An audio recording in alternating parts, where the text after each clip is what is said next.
After nearly 3 hours of emergency rescue and receiving blood transfusions equivalent to replacing her entire blood volume 5 times, Lin Qingxue was finally pulled back from the brink of death. When she opened her eyes, her husband and mother-in-law were standing beside the hospital bed. Instead of feeling much sympathy for his wife who had nearly died giving birth, Zhao Hongkai reminded her, "Now you know how hard childbirth is, right? You should treat my mother better from now on." Chen Guiyuan looked utterly disappointed at her daughter-in-law, who had just given birth to a baby girl. "After waiting 10 months, all you gave us is a girl. Once your body recovers, you need to get pregnant with your second child right away." The near-death experience was etched deep in Lin Qingxue's mind. She could still clearly feel her life slipping away while lying on the operating table before she lost consciousness entirely. She had narrowly escaped death, yet the first words she heard upon waking were these. Her heart turned ice cold. But physical pain combined with mental exhaustion left her with no strength to argue. She simply lay motionless, staring blankly at the hospital ceiling. And 4 drip hung on its stand beside her, liquid dripping drop by drop. Seeing her unresponsive look, Chen Guiyuan thought she had not heard and repeated herself. "Did you hear what I just said? Hongkai is my only son. The Zhao family cannot go without a grandson. After you leave hospital, don't spend all your time fussing over this girl. You need to start preparing for your second pregnancy immediately, and you must give birth to a boy." Lin Qingxue turned her head slightly and looked at Chen Guiyuan. "I just barely survived, and this is what you talk to me about? So what?" Chen Guiyuan retorted indignantly. "It wasn't me who made you hemorrhage. So many women go through pregnancy. Others can deliver naturally, but you are too delicate and couldn't stand the pain, so you insisted on a cesarean section. Look what almost happened. Do you have any idea how much money we have spent on your treatment? A natural birth would have saved us a fortune. You are married and have a child already, yet you still cannot manage money well. From now on, think carefully before you spend anything. Don't waste money, spend it where it matters. Money is hard-earned. What is a little pain? Every woman has gone through this. When I was pregnant with Hongkai, medical conditions were far worse than they are now, and I still pulled through." Zhao Hongkai sat nearby. Listening to his mother and wife bickering only irritated him. All right. The baby is already born. I need to go home and rest. I'm worn out." Worried about her son, Chen Guiyuan patted his shoulder. "Go home and rest quickly. You waited out there for so long, you've worked hard. Don't wear yourself out." Zhao Hongkai did not glance back at the woman in the hospital bed. He strode out of the ward. Chen Guiyuan did not stay much longer either. "Your labor dragged on for ages. Hongkai and I waited outside for hours, and I'm exhausted too. Stay here and rest. I need to get some rest as well." With those words, she walked past the crib without pausing, not even glancing at the baby inside, and followed her son out the door. Lin Qingxue lay alone in bed, her eyes still fixed emptily on the ceiling. She ought to have been furious and heartbroken over her husband and mother-in-law's attitude. But her brush with death had drained every ounce of energy for fighting. Her only thought now was to leave them, to escape that household. She wanted nothing more to do with this man. All she craved was to live quietly on her own. The infant in the crib suddenly gurgled. The sound pulled Lin Qingxue back to reality. She turned her head toward her daughter. Tears stung her eyes. This child was the one she had nearly lost her life to bring into the world. If she ran away, she would have to take the baby with her. She had brought this life into the world, and under no circumstances could she abandon her. But how would she survive if she ran away with a baby? She had been forced to drop out of school after junior high and go out to work. Since she was underage, few employers would hire her. Her parents pulled connections to get her a factory job, where the pay was pitiful. Every month, her wages were taken away by her parents the moment she received them, leaving her nothing. As she grew older, they arranged blind dates for her, eager to marry her off. Lin Qingxue had never loved Zhao Hongkai. She was young then, powerless against her family, and blind to her own predicament. She was pushed forward into marriage without choice. Shortly after the wedding, she became pregnant. Severe morning sickness made factory work impossible, so she stayed home full-time. The total balance across all her bank cards and payment apps was less than 100 yuan. Even if she ran away with her baby under these circumstances, she could barely survive. Hardly anyone would hire a woman with an infant, and she could not leave the child unattended to earn money. Thinking about her present situation and uncertain future filled her with despair. Tears blurred her vision, yet she fought hard to hold them back. Ding! Buy 1 get 10 system has detected a suitable host. Beginning binding process. Binding progress. 10%, 20%, 30%, 100%. Binding complete. Welcome. The cold mechanical notification jolted Lin Qingxue out of her spiral of thoughts. She wiped her eyes, focusing entirely on the sudden system voice. Buy 1 get 10 system, she murmured. Yes, host. Binding complete. The system will now scan for people with a familiarity score above 40 to form links. Once linked, for every item the other person buys, you will receive 10 times that quantity. Lin Qingxue was stunned.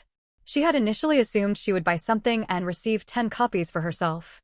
Instead, other people made purchases, and she got 10-fold rewards for free. It sounded wonderful. She would get goods without spending a penny. She had read about systems in novels, but she never imagined one would appear for her. The ordeal of childbirth had laid bare the true nature of the people around her. Yet she had no resources to escape. Now everything was different. With the system granting her abundant supplies, she might soon gather enough means to leave. Still, she wondered about the familiarity threshold of 40. She had no clear idea what that number meant. She guessed aloud, I should have high familiarity with Zhao Hongkai and Qin Geyuan. Why haven't they been linked? Host, linking requires an additional condition. The target must be within 10 meters. So that's it. No link if they are far away. Correct. What if we are separated by more than 10 meters after linking? Will I still get rewards for their purchases? Yes. Once linked successfully, distance no longer matters. The connection is permanent. Relief washed over Lin Qingxue. It would have been disastrous if proximity was always required.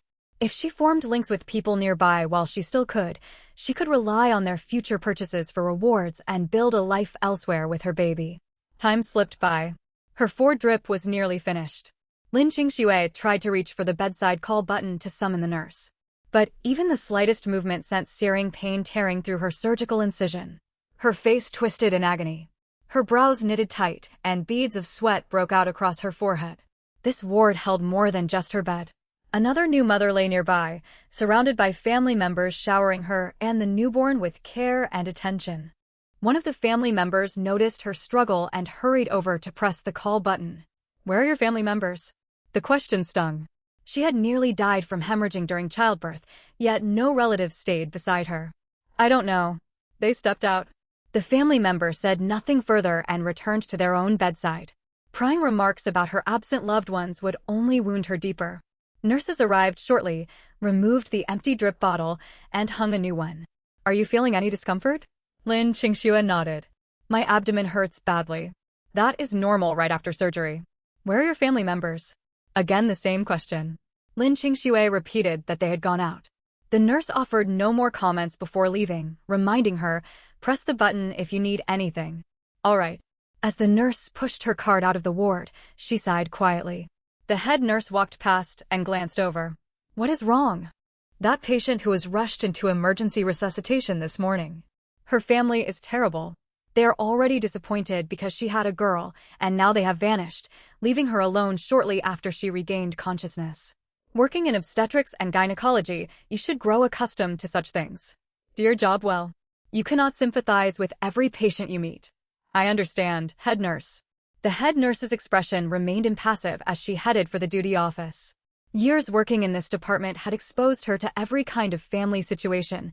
Nothing surprised her anymore. Back home, Zhao Hongkai slept soundly. He emerged from his bedroom around 7 or 8 in the evening. Dinner sat ready on the table, though it was simple. 2 vegetable dishes, congee, and scallion pancakes. Mom, why isn't there any meat tonight? Qin Geyuan came out from the kitchen carrying the last dish. All because of your wife. I have had no time to go grocery shopping these past few days with the baby coming. Make do for tonight. I will head to the market tomorrow and buy more ingredients. Fine. Is there anything you are craving? Meat. Spare ribs, pork trotters, anything like that. Noted. I will buy those tomorrow. Zhao Hongkai sat down and picked up his chopsticks. I need to go back to work tomorrow. You look after things at the hospital. I know. Qin Geyuan agreed, though her tone was reluctant.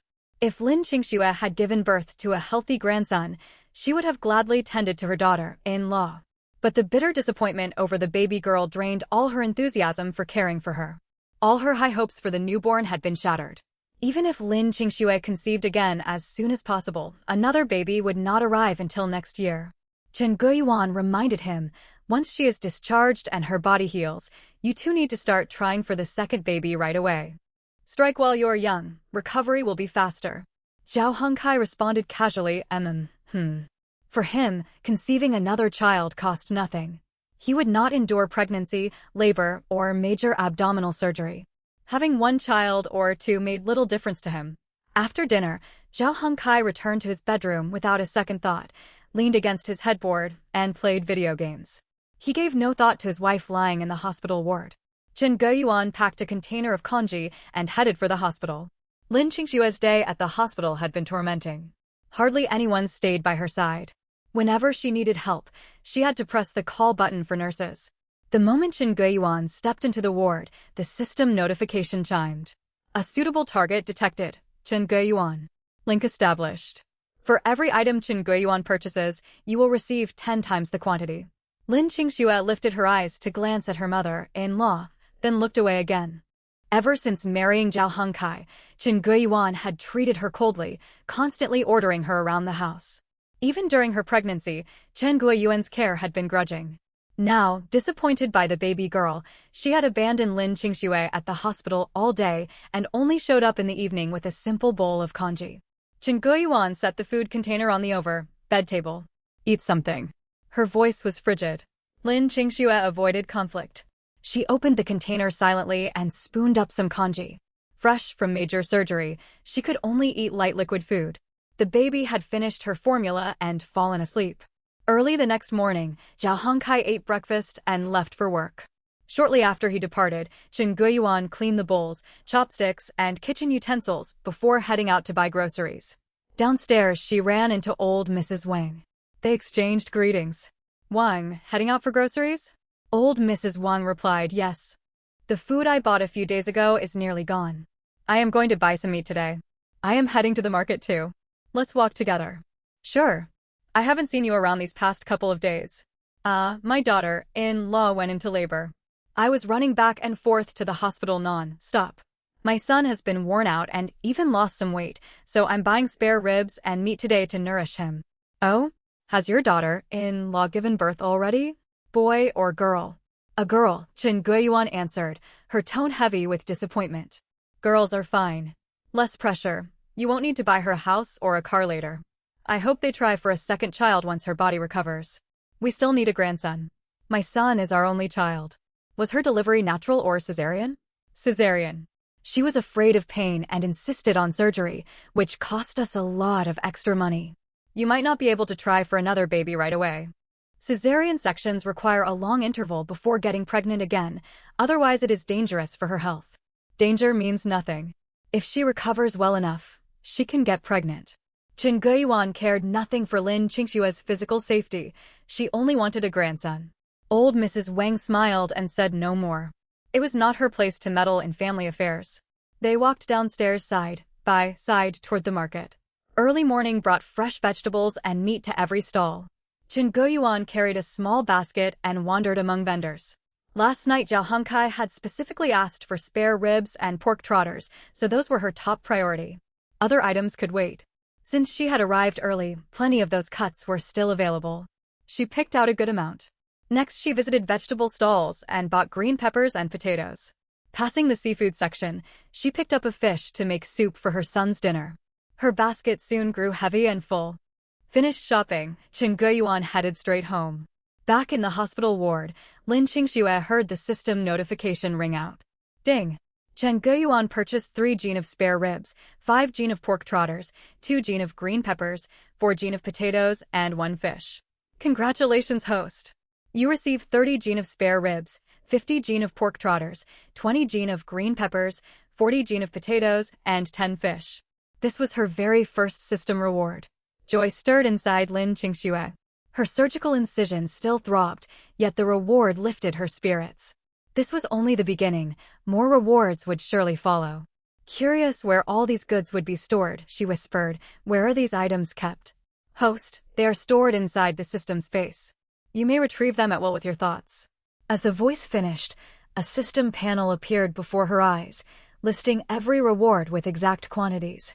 These were no luxury goods, yet buying all of them normally would cost thousands of yuan. If she ran away later, these supplies could sustain her and her baby for a very long time. Her hope of escaping this household grew stronger. Chen Guiyuan had no job and lived frugally, so rewards from her alone would be limited. Zhao Hongkai would likely not visit the hospital in the coming days, so linking with him was impossible for now. Lin Qingxue longed to be discharged and return home, so she could get close to Zhao Hongkai and unlock another link for more abundant rewards. At around 8 o'clock in the evening, Zhao Hongkai walked through his front door. Rich aromas of cooked food filled the house. On the dining table sat several dishes, his requested spare ribs and pork trotters, plus 2 vegetable sides, far more plentiful than last night's meal. Mom, you cooked so much tonight. It smells amazing. Delighted by her son's praise, Chen Guiyuan served him a bowl of rice. Why are you home so late from work? Must have been tiring. I had a heavy workload and had to work overtime. You've worked hard. All these dishes are your favorites. Eat plenty. Will do. I was starving the moment I got home. These spare ribs look fantastic. Zhao Hongkai spoke as he picked up a piece of spare rib with his chopsticks and bit into it. He did not ask a single word about his wife staying in the hospital. Chen Guiyuan also said nothing about Lin Qingxue. She sat and ate dinner with her son, occasionally asking about his work. Zhao Hongkai gave perfunctory replies, his attention almost entirely fixed on the food in front of him. Chen Guiyuan did not take it to heart. She was only making casual inquiries. She knew little about his job and merely worried that work might wear him out. Since sitting down, Chen Guiyuan's chopsticks had mostly reached for the vegetable dishes. Spare ribs and pork trotters were her son's favorites. She wanted him to eat more, and she did not mind going without. This had always been their life. Any good food was set aside for her son first. When she was home alone at noon, she would make do with a simple meal. Chen Guiyuan had treated Zhao Hongkai this way ever since he was little. When dinner was over, Zhao Hongkai set down his chopsticks. The plates holding the spare ribs and pork trotters were nearly empty. Chen Guiyuan said with concern, "You've worked all day. If you're tired, go take a shower and rest in your room. I'll clear the table. Leave it all to you then." Without even a word of thanks, Zhao Hongkai dropped his chopsticks and went straight to his room. Chen Guiyuan carried the dishes to the kitchen, washed them, and put them in the dish rack. Then she got down to housework, mopping the kitchen floor carefully and wiping down the countertops. Day in and day out, she spent most of her time cooking and keeping the house clean. Before Lin Qingxue got pregnant, these chores had fallen to her daughter-in-law. But as Lin Qingxue's belly grew larger, it no longer seemed right for her to do all the housework. Chen Guiyuan had taken over the work instead. After months of this, resentment had built up inside her. She only hoped her daughter-in-law would leave the hospital soon, recover, and take back the household chores so she could catch her breath. After several days in hospital, Lin Qingxue was finally allowed to go home. Yet life after returning home was hardly easy. She still faced dozens of days of postpartum confinement. Following her cesarean-section delivery, Lin Qingxue could clearly feel how different her body was from before giving birth. During her stay in hospital, neither Chen Guiyuan nor Zhao Hongkai had looked after her properly. She could tell that things would not get better throughout her postpartum recovery period. Sure enough, on her first day home, at lunchtime, Chen Guiyuan brought a bowl and set it on the bedside table. "Eat something." Lin Qingxue turned her head slightly and glanced at the bowl. It held plain congee. "You want me to eat this?" Chen Guiyuan said firmly. "What else do you expect? You just gave birth. You ate plenty of good food while pregnant and put on so much weight. Now the baby is born. You can't eat heavy, greasy food. Light food is good for your body." She had put up with plain congee in hospital when doctors had indeed prescribed liquid food for a short time. But she had not expected to be served nothing but plain congee after coming home. Propped up against several pillows, Lin Qingxue looked at her mother-in-law with clear displeasure. "That is not true. What good food did I get to eat while pregnant?" Chen Guiyuan spoke as if she had been treated to all sorts of delicacies. In reality, meat was only bought occasionally.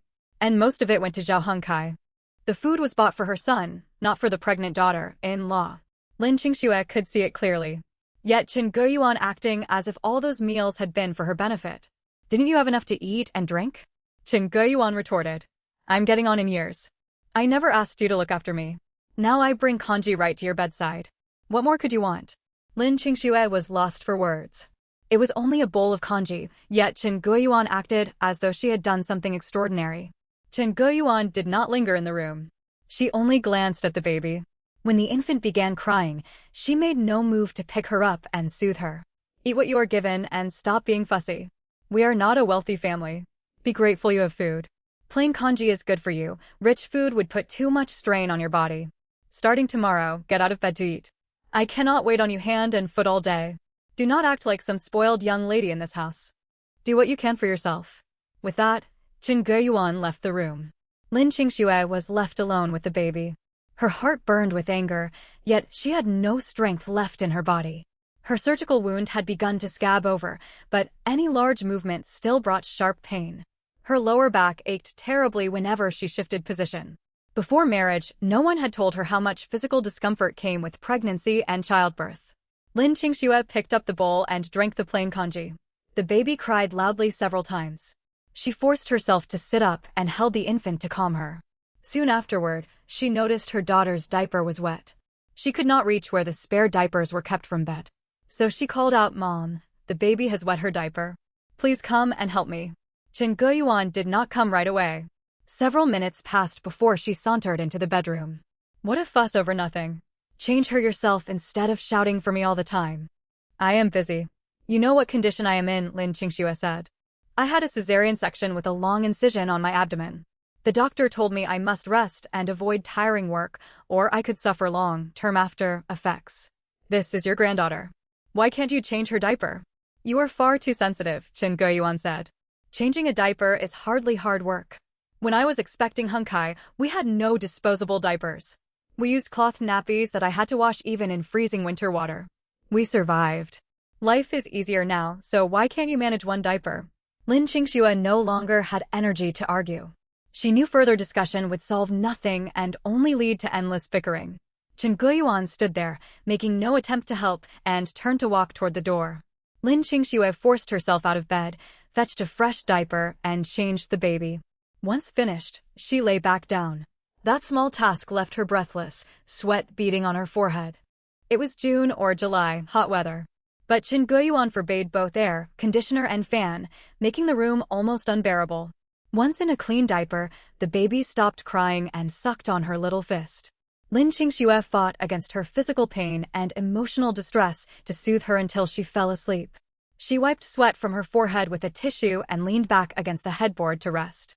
They had only been home from hospital for one day, and she was already treated like this. Dozens more days of postpartum confinement still lay ahead. Lin Qingxue had no idea how she would get through them. Zhao Hongkai normally finished work at 6 in the evening. There was no real need for overtime lately. Yet every day after 6 o'clock, he stayed seated at his desk, unwilling to go home.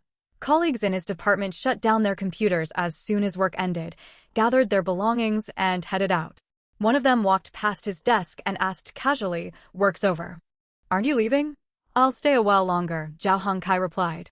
"The roads will be too crowded right now." The company offered paternity leave for employees whose wives had just given birth, but Zhao Hongkai had no intention of taking it. Lin Qingxue had only just come home from hospital. The baby needed constant care, bottle feeding, diaper changes, endless comforting. If he took leave, he would inevitably be roped into childcare. The thought of going home to face Lin Qingxue and a crying baby filled him with repugnance. He preferred staying at the office. Once most colleagues left, he had access to electricity, water, and internet, and could play games. Even if there was work to do, he would rather do it at work than return home. One by one, his coworkers left the office area. Zhao Hongkai leaned back in his chair, ordered takeout, and opened a mobile game to play a couple of rounds. He planned to stay for several more hours before heading home. Once he arrived, he would claim he had been working overtime. His mother would feel sorry for his hard day at the office, and his newly delivered wife would hardly dare ask him to help look after the baby. This was Zhao Hongkai's ideal life. Let others handle all trivial household matters while he focused solely on his job without other worries. Throughout that whole day, Lin Qingxue stayed mostly in bed. Her dinner was another bowl of plain kanji. She had been served plain kanji for breakfast, lunch, and supper. The mere sight of it made her want to gag. Chen Guiyuan set the bowl on the bedside table. Noticing Lin Qingxue's sullen expression, she said, "What? You don't want to eat it? 3 meals a day of plain congee, Mom. Do you really think that is appropriate? What is wrong with it? Rich, oily food is bad for you right now. Plain congee is perfect. In fact, the congee was not freshly cooked for every meal. Chen Guiyuan made a large pot in the morning. She portioned it out, stored it in the fridge, and reheated one serving for noon and another for supper to save trouble. Lin Qingxue frowned. I never said I wanted heavy greasy food. But I cannot survive on nothing but plain congee all day long. No one could. Can't eat it? Should I get you pickles or add some sugar? How can you treat your daughter-in-law like this? What have I done? Be grateful you are being fed. When I had Hung Kai, his grandmother expected me to get out of bed and cook for myself. I bring food to your bedside. That should be good enough. How am I supposed to get proper nutrition eating only this? The baby is already born. What do you still need nutrition for? Chen Guiyuan looked her up and down. Look at you. You are heavier than before you married. Now the baby is here, you ought to lose weight, or Hung Kai will grow tired of seeing you. Lin Qingxue fell silent. Further argument would be pointless. She could tell Chen Guiyuan had endured mistreatment from her own mother-in-law years ago and was now taking it out on her daughter-in-law. A woman still needed nutrition after giving birth. Even setting nutrition aside, no one could stand eating nothing but plain congee for every meal. Seeing Lin Qingxue bow her head with a frown, Chen Guiyuan grew annoyed. The congee is here. Eat it or leave it. I will not go out of my way cooking special dishes for you. Stop being so fussy. With that remark, she left the bedroom once more. Tears stung Lin Qingxue's eyes. She did not know whether to feel furious or bitter. She had already lost hope in both her mother-in-law and her husband back in the operating room. Even so, Chen Guiyuan's treatment of her hurt deeply. 1 or 2 months of postpartum confinement still stretched ahead of her. Ding! Zhao Hongkai has ordered a Kung Pao chicken set meal. Host has received 10 portions of Kung Pao chicken set meal. The sudden system prompt pulled Lin Qingxue out of her gloomy thoughts. With a thought, she opened her system panel. Beneath previously obtained ingredients, a new line appeared, Kung Pao chicken set meal times 10. She had finally obtained something through Zhao Hongkai. He had picked her up upon discharge, and that was when the system had linked him to her. Though he had not shown his face all day, she could gain rewards when he bought things for himself. Through the closed door, she heard the hum of the range hood from the kitchen. Chen Guiyuan was busy preparing the family's supper. It was obvious she was deliberately excluding her daughter-in-law. She was feeding everyone else proper food while giving Lin Qingxue nothing but plain congee. Using her mind, Lin Qingxue summoned 1 Kung Pao chicken set meal. A rectangular compartmentalized takeout box appeared, holding several dishes, a bowl of soup and rice. It looked appetizing. Knowing she ought to avoid overly greasy food during her recovery, she picked out lighter, tasting dishes and took a few bites. The flavor was pleasant, far better than plain congee. The tomato and egg soup was mild, lightly seasoned, and comforting. After finishing the meal, she was at last full. From the takeout order, Lin Qingxue could guess what Zhao Hongkai was really doing at the office. He was most likely not working. He had once told her that genuine overtime work included free staff meals ordered by the company. So employees never needed to buy their own food. Since he had ordered takeout for himself and lingered at work, he was simply avoiding coming home. A cold smile crossed her lips. Her mother-in-law and husband had both wanted this baby, yet neither wanted to care for it now that it had arrived. When she finished eating, she stuffed the takeout box into the rubbish bin. As it was time to change the baby's diaper, she placed the soiled diaper on top of the empty box and tied up the garbage bag. Around 10 o'clock at night, Zhao Hongkai got home. He put on an exhausted look as he walked through the door. Chen Guiyuan had finished supper and was sitting on the sofa watching television. Seeing her son return, she stood up immediately. You're back. Was work extremely busy today? Yes. I barely finished everything. I'm worn out. You must be hungry. I saved you food in the kitchen, all your favorites. Sit down and I will bring it over. All right. Zhao Hongkai sat down at the dining table without hesitation and waited. Though he had ordered takeout around 6 o'clock, several hours had passed and he was hungry again. A late night snack at home suited him perfectly. The food was set on the table, fish and meat, still warm. He picked up his chopsticks and ate. Between mouthfuls he asked casually, "How's the baby?" "The baby is fine. Just focus on your work and do not worry about anything else." Good. That was exactly what Zhao Hongkai wanted. He hated dealing with household trivialities and preferred burying himself in work. Chen Guiyuan looked on happily as her son ate heartily. How long will this keep up? You cannot keep working this late every night. You have to go to the office early tomorrow.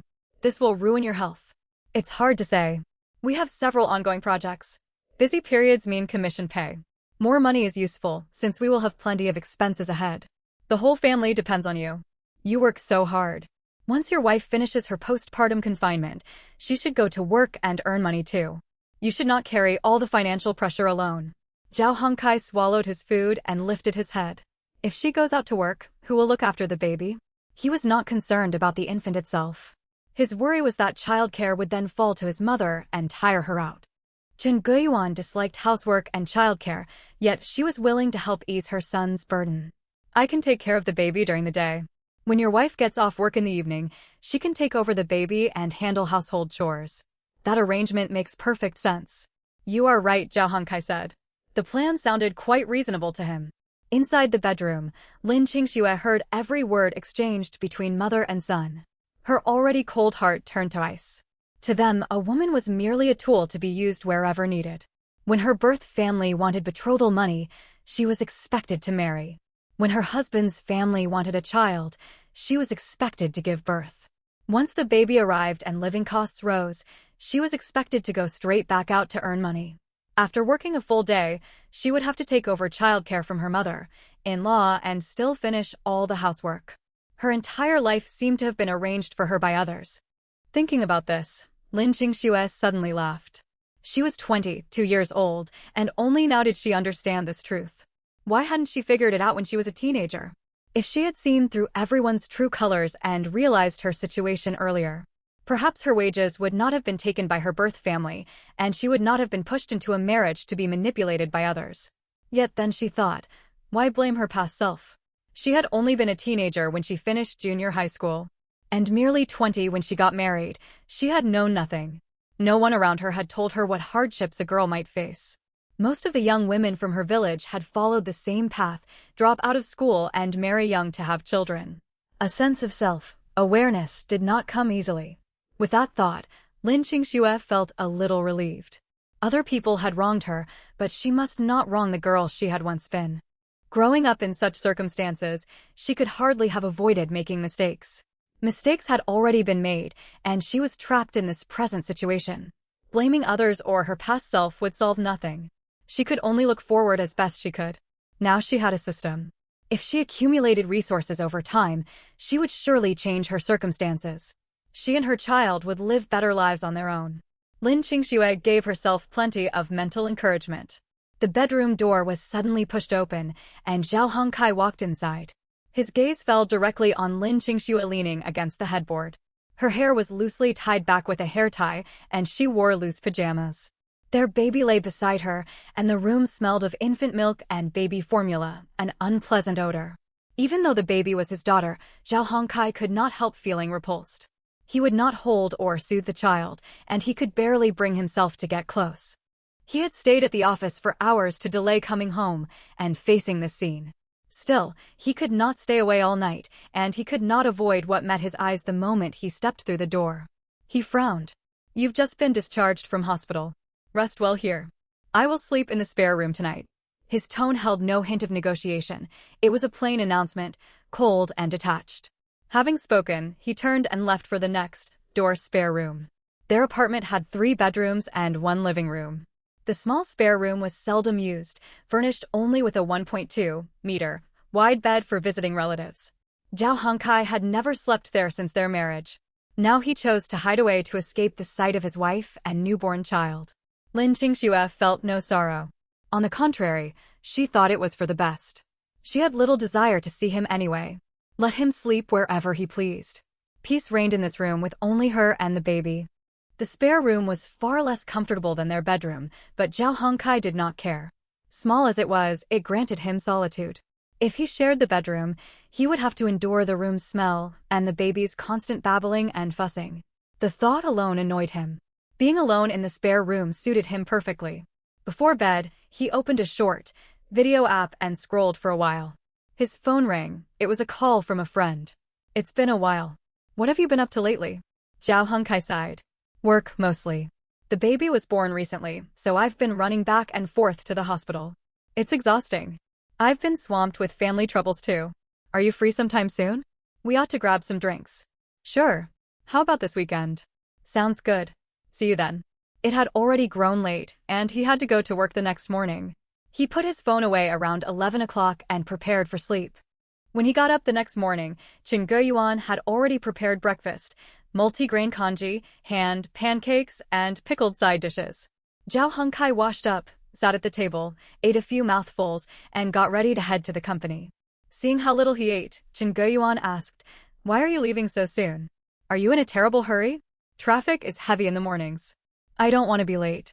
I'm full already. Enjoy your meal." Chen Guiyuan nodded and continued eating.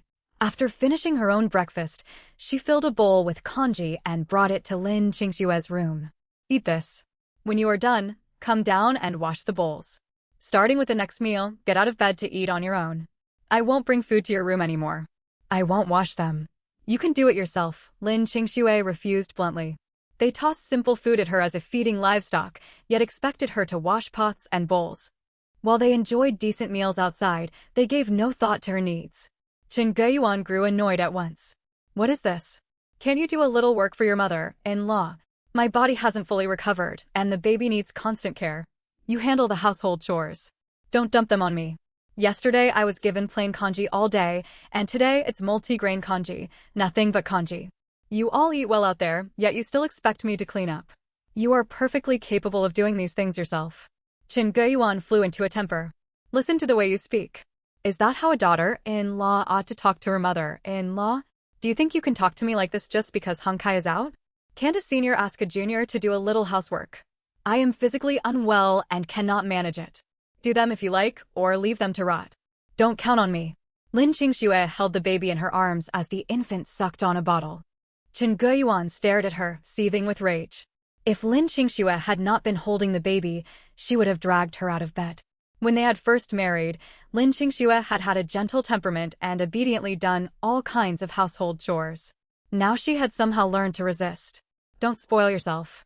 Tonight when Hengkai gets home, I will tell him exactly how you spoke to me today." Lin Qingxue looked completely unbothered.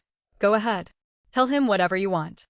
Chen Guiyuan acted as though Zhao Hengkai were some powerful figure whose complaints would bring serious consequences. She was clearly in the wrong, yet carried herself with such self-righteousness. Lin Qingxue paid no mind to her threats. Her mother-in-law's attitude upset her, and her body truly needed rest, as the doctor had repeatedly stressed she must recuperate for weeks after discharge. Since nobody looked out for her, she would look out for herself. She had to stand her ground, or she would keep getting bullied. Work at the company was quiet. Zhao Hengkai had arrived just after 8 in the morning, finished a few minor tasks, and wrapped up his morning workload by around 10. He opened a food delivery app to order lunch. Most of his colleagues ordered take-out. A small number brought home prepared meals from the previous night. Zhao Hengkai never bothered bringing food from home and always ordered online. He had eaten fast food take-out the night before, so he picked a restaurant that cooked fresh dishes. He scrolled on his screen and ordered rice, pea shrimp, steamed egg custard, braised tofu with green onions, and tomato and egg stir-fry. He knew take-out restaurant portions tended to be small. 1 or 2 dishes would not fill him, so he ordered 4 dishes plus rice, more than enough for one person. The moment he submitted and paid for the order, Lin Qingxue at home heard her system's notification chime. Ding. Host. Zhao Hengkai has purchased 1 serving of rice, 1 serving of pea shrimp, 1 serving of steamed egg custard, 1 serving of braised tofu with green onions, and 1 serving of tomato, egg stir-fry. Congratulations! You have received 10 servings of rice, 10 servings of pea shrimp, 10 servings of steamed egg custard, 10 servings of braised tofu with green onions, and 10 servings of tomato, egg stir-fry. Lin Qingxue's heart lifted. These dishes were mild, flavored, and perfectly suitable for her current postpartum diet. That worthless man ate quite well at work, feasting on multiple dishes for lunch, while she survived on congee at home. He never cared about her meals, and even wanted her to find a job quickly so she could work and care for the baby at night and lighten his mother's burden. Chen Guiyuan truly gave her no support. She fixed herself something for lunch, then popped her head into the bedroom afterwards. I have errands to run. Stay indoors. Fix your own food if you get hungry. Don't expect anything from me. Lin Qingxue was unsurprised by her cold tone. She had already realized Chen Guiyuan was fully capable of leaving her to fend for herself. Her departure suited Lin Qingxue perfectly. Now she could safely take food out of the system to enjoy. With a thought, the system panel appeared before her eyes. She mentally retrieved one portion each of pea shrimp, tomato, egg stir, fry, braised tofu with green onions, steamed egg custard, and rice. She opened each food container. They smelled wonderful. Anything was better than congee. The baby had just finished her bottle and lay in bed babbling contentedly, requiring no immediate attention. Lin Qingxue picked up chopsticks and ate her lunch. The food tasted excellent. In that moment, she felt deeply grateful for her system. Without it, with Chen Guiyuan abandoning her, she would have had to drag her weak body out of bed to cook for herself. Zhao Hongkai showed no sign of taking paternity leave and kept going to work every day.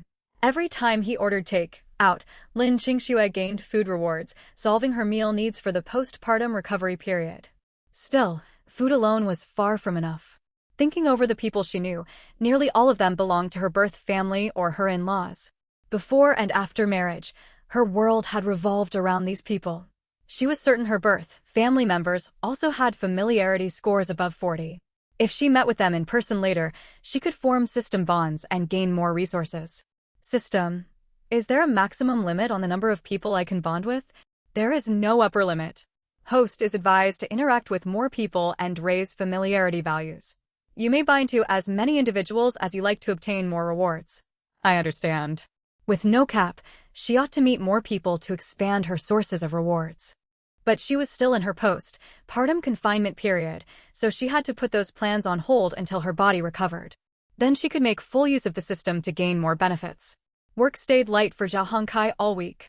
He got off work normally on Friday evening. Every other day he lingered at the office for hours after 6 o'clock to delay returning home, but today he left right on time. He had arranged to meet friends for drinks.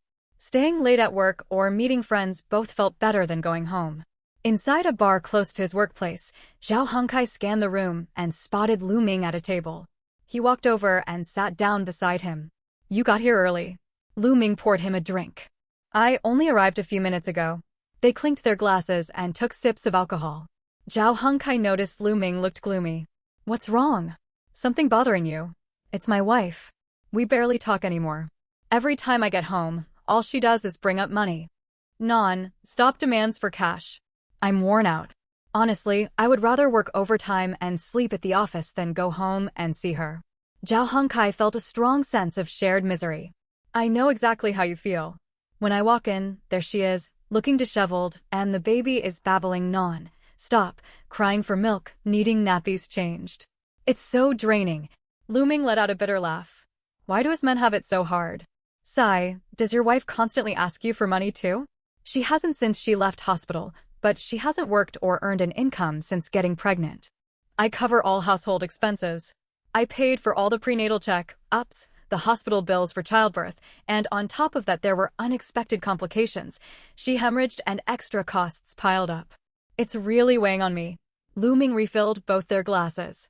We don't have to work tomorrow. Let's drink more tonight. Hanging out with buddies beats going home. I couldn't agree more. Ever since the baby was born, I haven't taken any leave. Every night I stay extra hours at the office before heading back. I hate the smells in the house. Before she got pregnant, she kept herself neat and tidy, but after having the baby, she lets everything slide. She waits for people to bring her meals, and all the chores fall on my mother. Same in my house. My wife treats my mother like an enemy. They fight constantly. Every time I go home, it's either money demands or complaints. Ugh, Lu Ming drained his glass in one gulp. Then he seemed to remember something and perked up slightly. I heard that wellness parlor we visited before has several new young staff members with excellent service. Want to drop by for a relaxing session afterwards? Zhao Hongkai agreed without hesitation.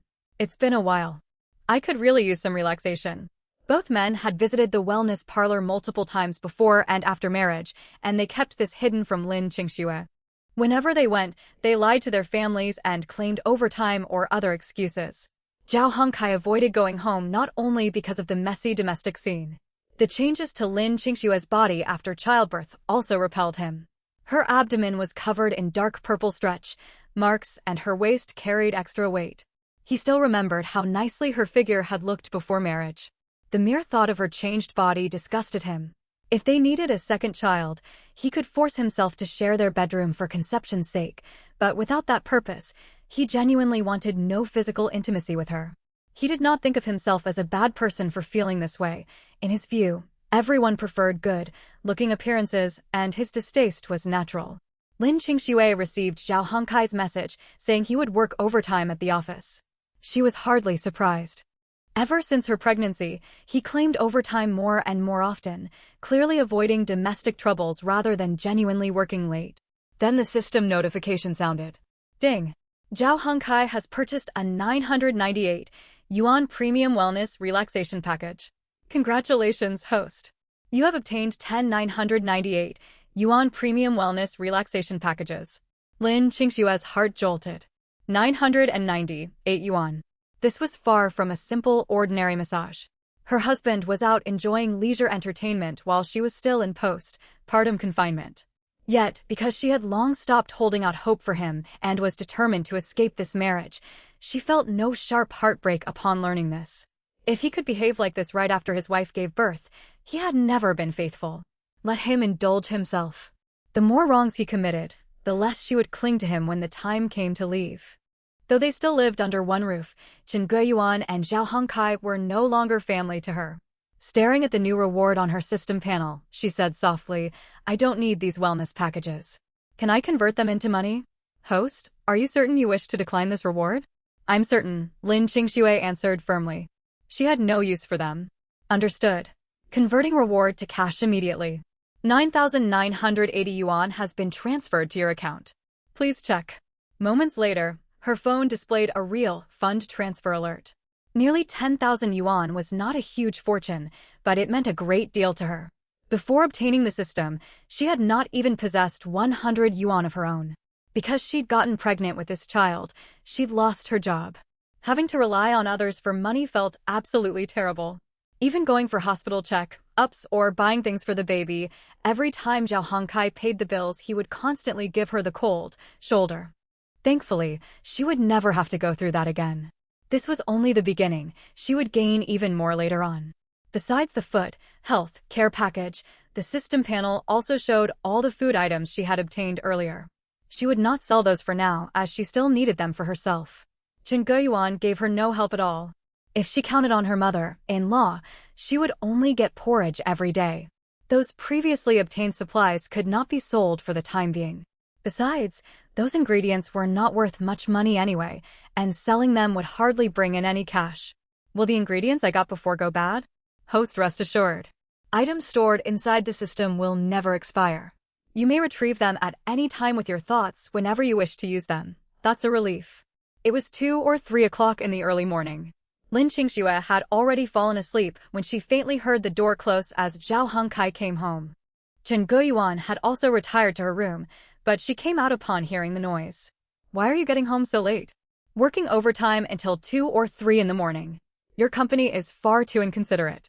They don't care about their employees' health at all. Who would take responsibility if something went wrong? Zhao Hongkai replied dismissively. Mom, the company has had a huge workload lately. Busy periods are normal. It won't stay like this forever. Chen Guiyuan had not suspected anything at first.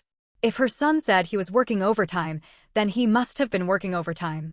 But as Zhao Hongkai walked past her, she caught a whiff of alcohol. You've been drinking? Zhao Hongkai did not deny it. Overtime ended around midnight. I was worn out, so I went out for a few drinks with some colleagues. I didn't drink much. Go get some sleep and don't worry about me. Sai, you really don't take your health seriously. You're already exhausted from overtime, yet you go out drinking. Next time when overtime finishes, come straight home and rest. Don't take your youth for granted, or you will suffer the consequences when you get older. Mom, I know. I'm exhausted. I need to go to my room and sleep. Zhao Hongkai walked straight into the small spare room nearby, shut the door, and soon felt drowsy after lying down. He had originally planned to spend the night outside, yet he worried that not coming home overnight would make things even harder to explain the next morning. No one worked overtime through an entire night. That was why he had come back, afraid Lin Qingxue would overthink things. He could clearly tell that Lin Qingshua's temper had changed after giving birth. He wanted to avoid quarrels and keep the household from falling into chaos at this moment. On Sunday morning, Lin Qingxue woke up and lay in bed, tending to the baby as usual. She could hear noises coming from outside, as if guests had arrived. Zhao Lingling walked in carrying several bags of things and immediately asked about the baby. How has the little one been doing at home lately? Chen Guiyuan hurried over to greet her and took the bags from her hands. Everything's fine. Why did you bring so many things when you came over? Hong Kai and Qingxue just became parents. As the baby's aunt, of course I have to bring gifts when I come to visit. Zhao Lingling had brought quite a lot of items, both food and daily use supplies. Chen Guiyuan was happy to see her daughter.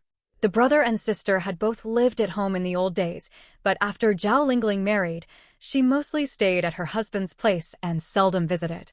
She would normally only come back for mid-autumn festival or Lunar New Year, so her visit this time took Chen Guiyuan by surprise. Go sit on the sofa and rest. It was quite a trip for you. I'll head to the kitchen to prepare food. We'll cook plenty of dishes for lunch. Zhao Lingling smiled. Mom, I'm not tired. Where's the baby? I want to see the baby. She's inside the bedroom. You can go on in. It's just a girl, nothing special to see. Zhao Lingling shook her head in amusement. Oh Mom, don't talk like that. Boys and girls are equally good these days. Don't hold such biased views. Besides, they are still young. They can have a second child later. Policies are very flexible now. Even 3 or 4 children would be perfectly fine. Lin Qingxue was inside the bedroom with the baby beside her. The little girl sucked on her pacifier, looking curiously from side to side. The bedroom door was pushed open, and Zhao Lingling walked right over. Qingxue, how have you been feeling lately? Are you doing all right? Lin Qingxue shook her head. I'm fine. Are you off work today? Yes, I don't have to work today, so I came over to visit. Zhao Lingling stepped to the bedside and gently picked up the baby. Oh, she's so lovely. Ding. Detected familiarity level with Zhao Lingling is above 40. About to establish binding connection for host. After binding is successful, you will receive 10 fold copies of anything Zhao Lingling purchases. Zhao Lingling had children of her own, so she was very experienced with holding babies. She lifted the infant carefully and rocked her gently in her arms. Mom told me over the phone that you had a cesarean section for the delivery. Yes. I think you are still quite young. Vaginal birth would have been better. Recovery is much faster. You could practically start trying for a second baby right after the postpartum month. A cesarean section means you have to wait a long time before conceiving again, otherwise it's bad for your body. Lin Qingxue felt uncomfortable hearing those words. Even though Zhao Lingling seemed fond of the baby, deep down she shared the same mindset as Chen Guiyuan and Zhao Hongkai. They all wanted her to get pregnant again quickly and give the family a boy. I'm not considering that for now. Lin Qingxue spoke in a cold tone. Zhao Lingling forced a smile. I was just saying it casually. Whether you have another child is entirely up to you too. She rocked the baby for a little while and then laid her back down on the bed. Rest here for now. I'm going to help Mom in the kitchen. Without lingering in the bedroom, Zhao Lingling soon headed for the kitchen. Chen Guiyuan would not let her daughter do any work. Go sit in the living room. I can handle everything here. It's all right, Mom. Don't stand on ceremony with me. We can work together and lunch will get done faster. Zhao Lingling volunteered to help with kitchen chores, rinsing prepared vegetables under the tap. Mother and daughter chatted while they worked. Just now I got the feeling Qingxue doesn't want to have a second child. Chen Guiyuan's knife paused mid-cut before she continued chopping. She will have to whether she wants to or not. I only have Hongkai as my son. We need a grandson for the family. Zhao Lingling had known since childhood that her mother favored her brother. When she said she only had Hongkai as her son, it sounded as if she only had one child, but in reality she meant she only had one male child. In Chen Guiyuan's eyes, a married daughter no longer counted as part of her original family. Mom, I think you all ought to sit down and talk this through properly. Don't let this turn into arguments. There is no point. You all live under the same roof. Constant quarrels would make life unbearable. Do you think I want to fight with her? As an elder, I have no wish to bicker with her. But Lin Qingxue is nothing but trouble. I bring meals to her bedside, yet she is never satisfied. I have never met such a daughter-in-law. Zhao Lingling did not know the full truth of the situation, and her mother's words made her view her sister-in-law somewhat unfavorably. That really is too much. At your age, Taking care of both the new mother and the baby must be exhausting. How can she complain about meals being brought to her? Exactly. She's gotten used to living too comfortably. When I gave birth to Hongkai, I had to get out of bed and feed myself. She enjoys privileges I never had. She simply does not know how fortunate she is. You and Hongkai should talk some sense into her. She ought to stop throwing fits. Every woman goes through childbirth. She shouldn't act as if giving birth makes her superior and order everyone else around. It's no use telling me that. That's just her temperament. She was fine right after marriage, but now she gets upset whenever anyone says anything and shuts everyone out. I am tired of trying to win her over. If you don't want to bring it up, let Hongkai talk to her. They're husband and wife. If Hongkai speaks to her calmly, she might listen. Her moodiness may not even be directed at you. After childbirth, hormone levels fluctuate and affect emotions. Speaking of her son, Chen Guiyuan grew worried. Your brother has been worn out lately. He has so much work at the company and is always working overtime. Last Friday night, he didn't get home until the early hours. Wow, that heavy a workload? Yes. He can't just refuse company assignments. But working overtime deep into the night can't be good for his health. The baby is still so small. There is lots of pressure, but he shouldn't push himself too hard. He needs proper rest. You go talk to him. I've already said what I could. Very well. I'll have a serious word with him over lunch. After working in the kitchen for quite a while, they finished preparing lunch. 6 plates of dishes, both meat and vegetables, sat spread across the dining table. Zhao Hongkai had spent most of the morning sitting on the sofa playing mobile games. The television was turned on in front of him, but he paid it no attention whatsoever. Only when the smell of food drifted over did he set down his phone. Time for lunch? Having an extra person sure speeds up cooking. Zhao Lingling placed chopsticks on the table. Of course it does. Come and eat. Zhao Hongkai walked straight to the table, sat down unceremoniously, and started picking food from the plates with his chopsticks. A little later, Chen Guiyuan and Zhao Lingling took their seats at the table. Zhao Lingling picked up her chopsticks and glanced toward the bedroom. Should we set aside some food and take it in for Qingxue first? Chen Guiyuan waved her hand.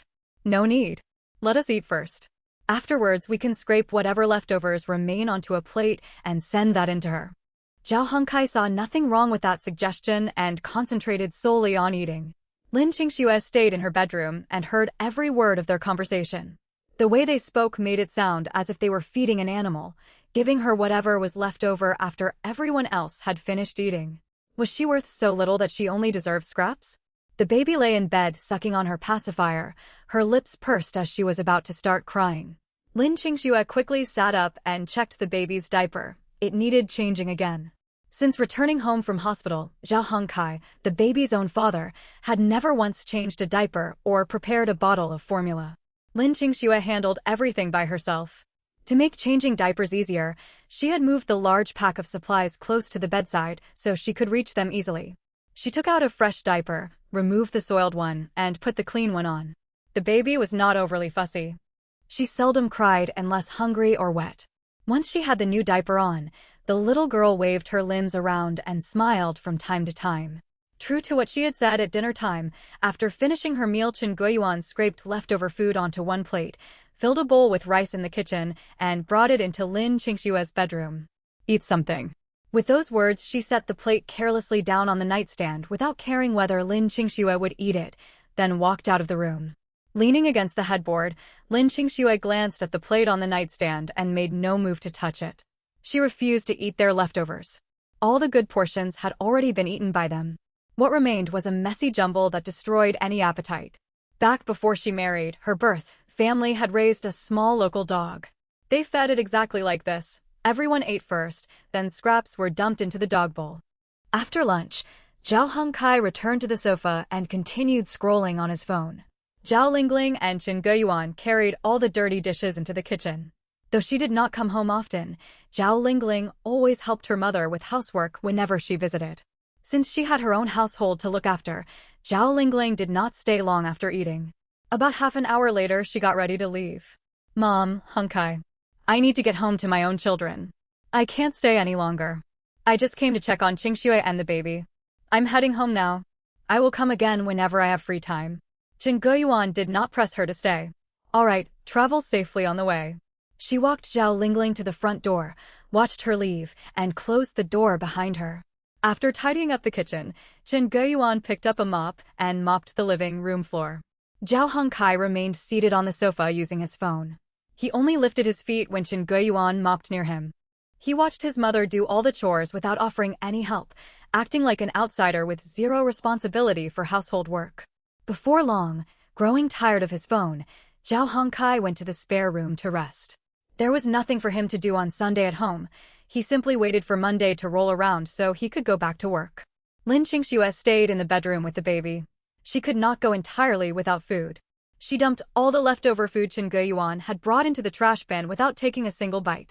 Then she retrieved a full meal from her system. Having lived with them for a long time, she knew exactly what these two people were like. They wanted to stay as far away from her bedroom as possible and expected her to manage everything alone. So she felt safe eating food summoned from the system in her room, with little risk of them walking in unexpectedly. It was 4 or 5 o'clock in the afternoon when Chen Guiyuan came into her room. Deal with your and the baby's dirty laundry yourself. I am not washing anything for you. I see your body has recovered fairly well these days. From now on you will handle laundry, mopping floors, and hanging up the washing. I am worn out.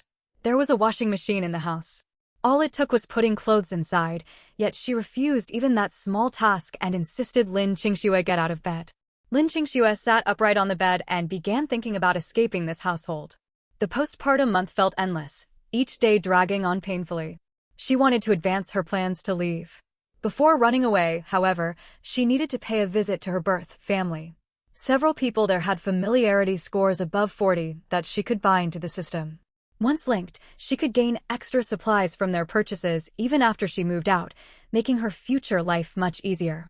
Chen Guiyuan got no response to her words and grew irritated. Did you hear what I just said?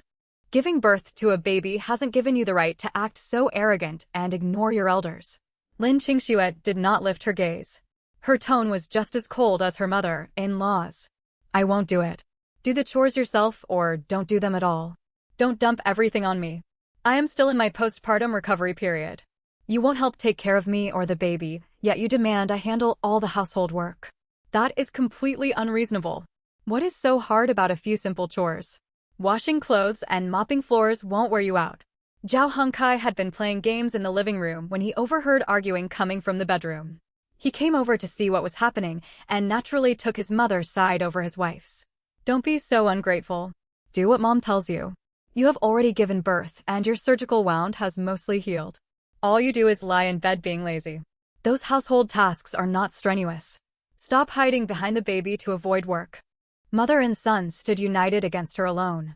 Lin Qingxue feared staying in this house would drive her out of her mind. Annoyed by her silence, Zhao Hongkai raised his voice. I am talking to you. Have you lost your voice? Ever since we came home from hospital you give me the cold shoulder. Who do you think you are snubbing? Get out.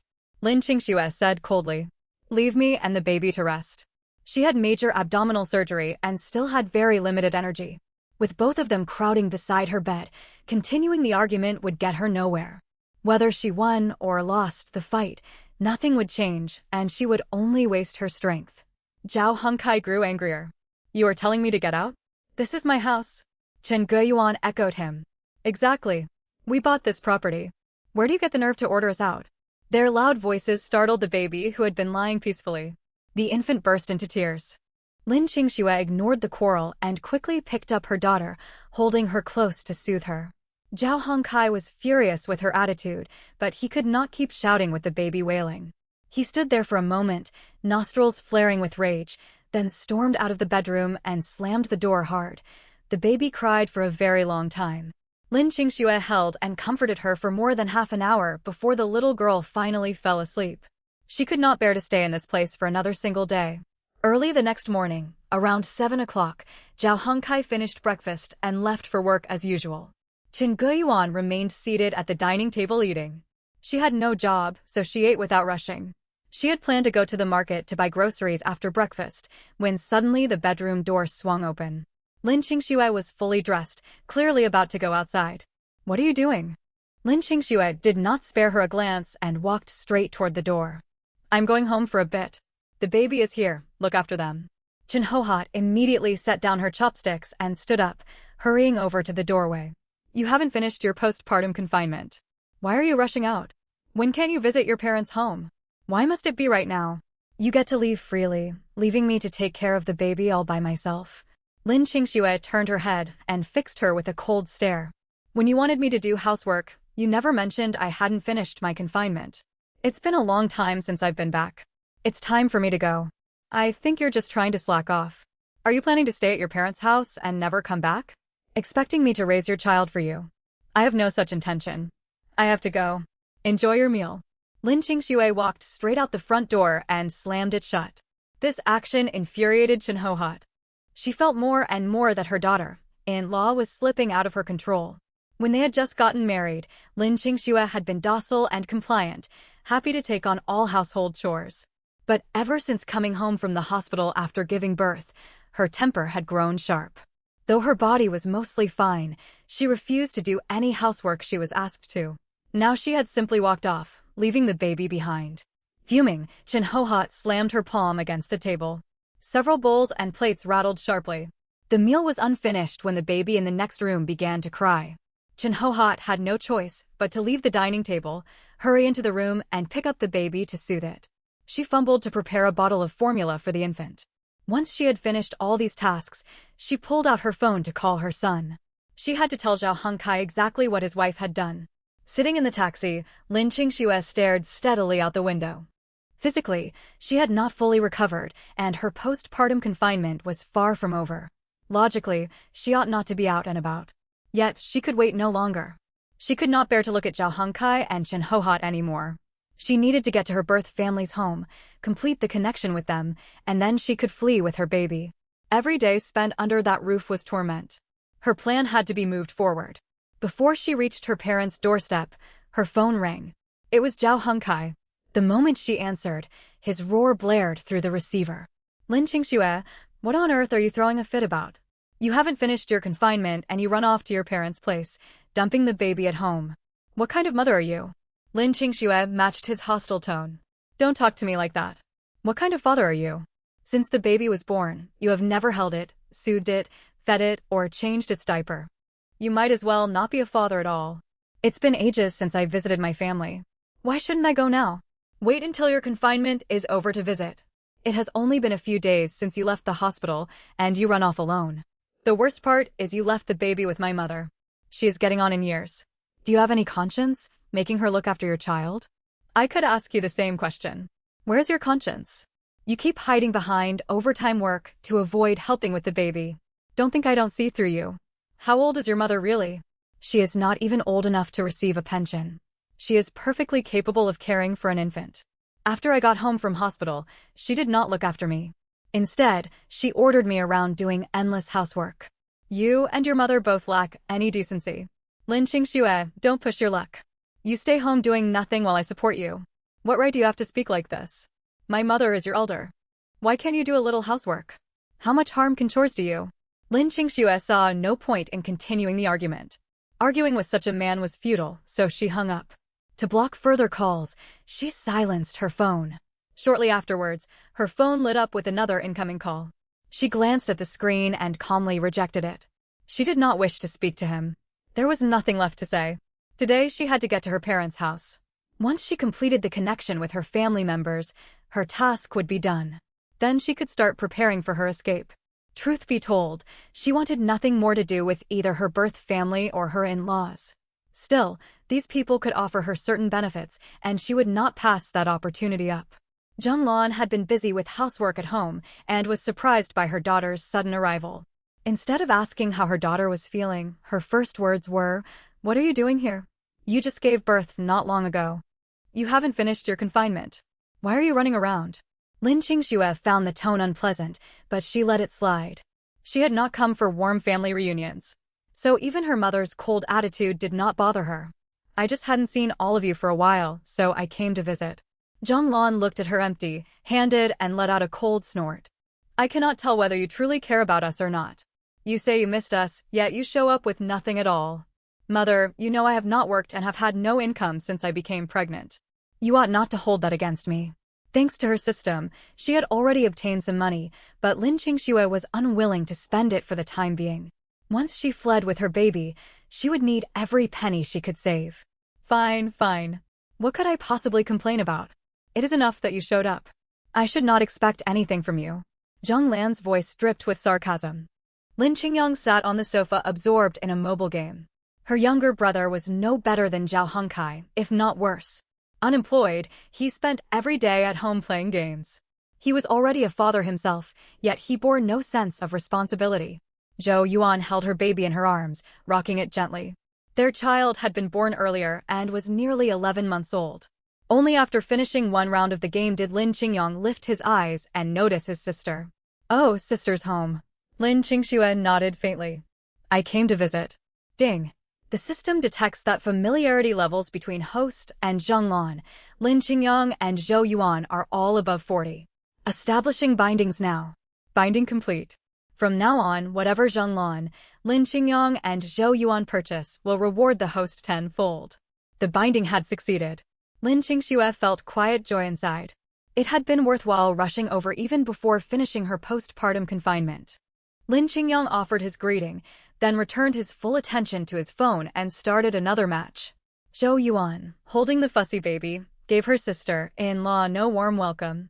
She did not even utter a polite remark, treating Lin Qingxue as if she were invisible. Lin Qingxue cared nothing for their attitudes. She had achieved her goal of establishing the connection. Once she escaped her in-law's house, she planned to cut contact with these relatives. Growing up, her parents had doted only on her brother. To them, she had been nothing more than a source of resources, constantly drained for their benefit. On previous visits, they never worried about her well-being. Their first concern was always whether she had brought gifts. Seeing her sitting idle, Zhang Lan waved her over. Since you are here, do not just sit there. Come into the kitchen and help me. Having seen the true nature of everyone around her, Lin Qingxue refused to be ordered about, even by her own mother. Mother, I was discharged from hospital not long ago. I tire easily and do not feel well. I cannot help. Zhang Lan's mood soured at once. You had enough strength to travel all the way here. How is it you are too weak to help with chores? Your sister-in-law has the baby to tend to, and your brother is occupied with his phone. Who else is there to help me? You managed perfectly well before I arrived. Why do you suddenly need assistance the moment I stepped through the door? Of course I got by without you. But since you are here, what is wrong with helping your own mother? I raised you. Where is your sense of filial piety? Hearing the word filial piety made Lin Qingxue's temper flare. The filial piety her mother demanded meant blind obedience, do whatever they told her and hand over every cent she earned. When she was younger and ignorant, she had endured endless exploitation. But Lin Qingxue would not submit to that so-called filial piety any longer. She needed to look out for herself. After she ran away, she could rely on no one but herself. Her mother and brother would never lend her real support. Lin Qingyang kept his eyes on his game, but glanced sideways to see his sister still seated and unwilling to move. He sided with their mother. Sister, mother is asking you to help. Just go and do it. Why do not you go instead? Can't you see I'm playing a game? This match has started. I cannot quit or I will let my teammates down. Mother raised you. What is so hard about cooking a meal? Do you think once you marry, you owe nothing to your birth family? Lin Qingxue stayed seated. Her main objective for coming here had been completed. She had no need to stay for their meal. Moments later, she stood up from the sofa. I only came to see everyone. I will not stay for dinner. I have to head back. Zhang Lan walked out of the kitchen, watching her head for the doorway, displeased. You throw a fit just because I asked you to help? You arrive and leave without even eating. I am not throwing a fit. I truly only came for a short visit. Carry on with your work. I am leaving. With that, Lin Qingxue opened the door, stepped outside and closed it behind her. Zhang Lan made no attempt to detain her or see her off. Once the door shut, she began complaining. Her temper has grown so awful. She refuses to lift a finger. She storms off when we say a few words. Who does she think she is intimidating? Lin Qingyang was equally annoyed. I have noticed how sharp she has become. Before marriage, she used to give money to the family. Now we see nothing from her. Do not let her get under your skin, mother.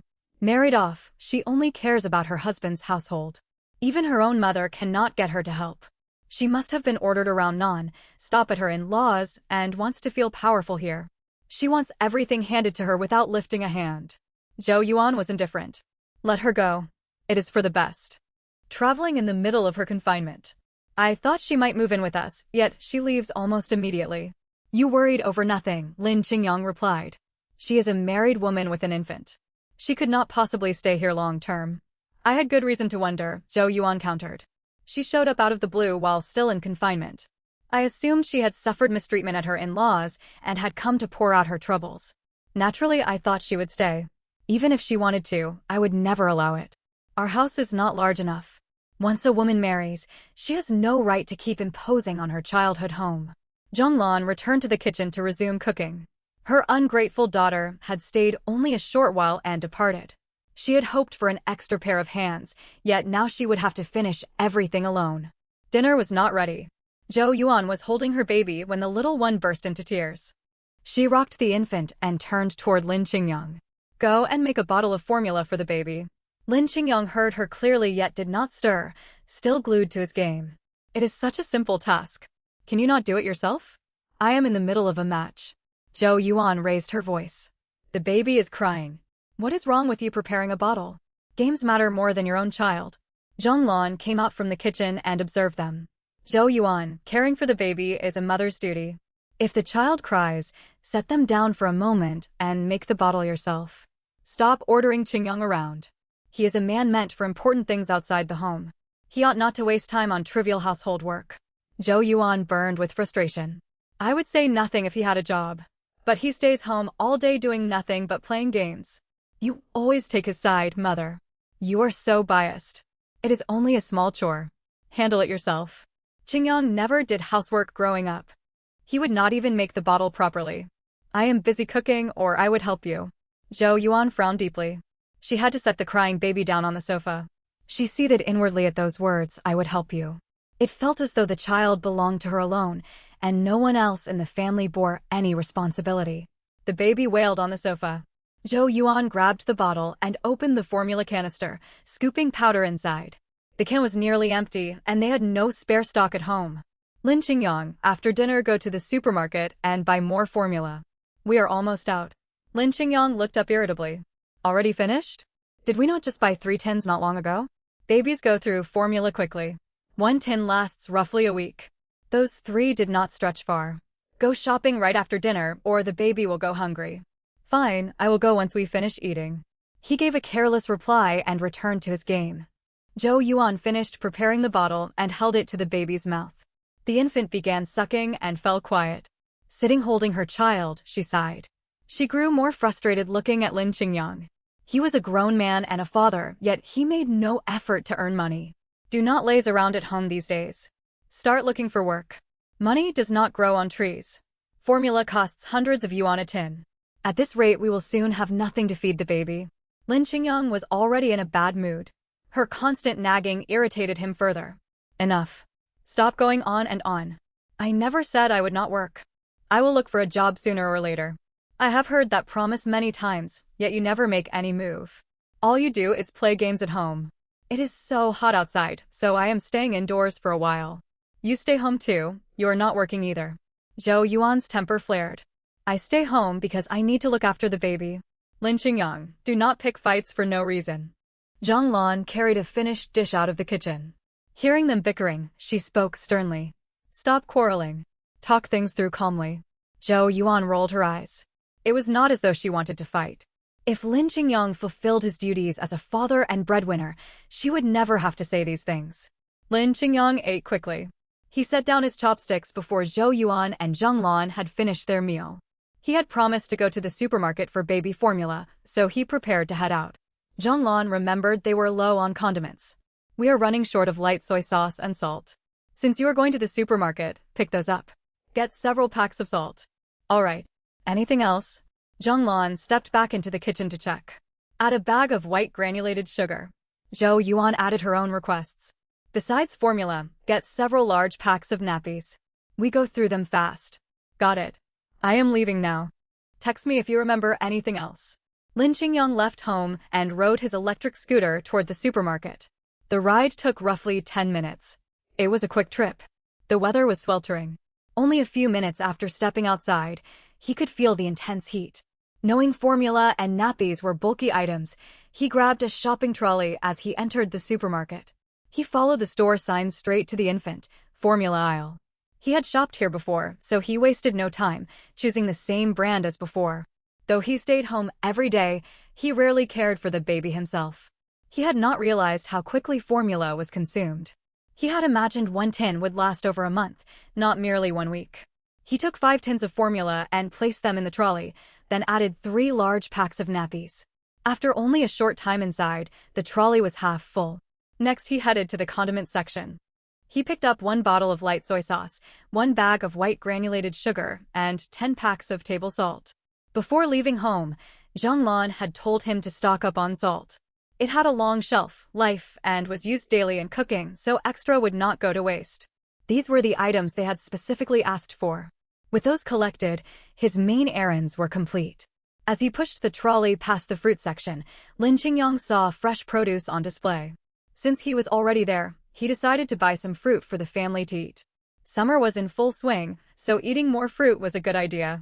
He pushed the shopping cart between the shelves and picked out 2 seedless watermelons, 1 pineapple, 1 durian, and a bag of apples. The cart was already filled with groceries, and after adding the fruit, the pile rose high above the edges. At home, Lin Qingyang liked drinking beer with dinner occasionally, so he could not forget those either. He wheeled the cart over to the beverage section and grabbed a case of beer and a case of yogurt. Zhou Yuan enjoyed yogurt.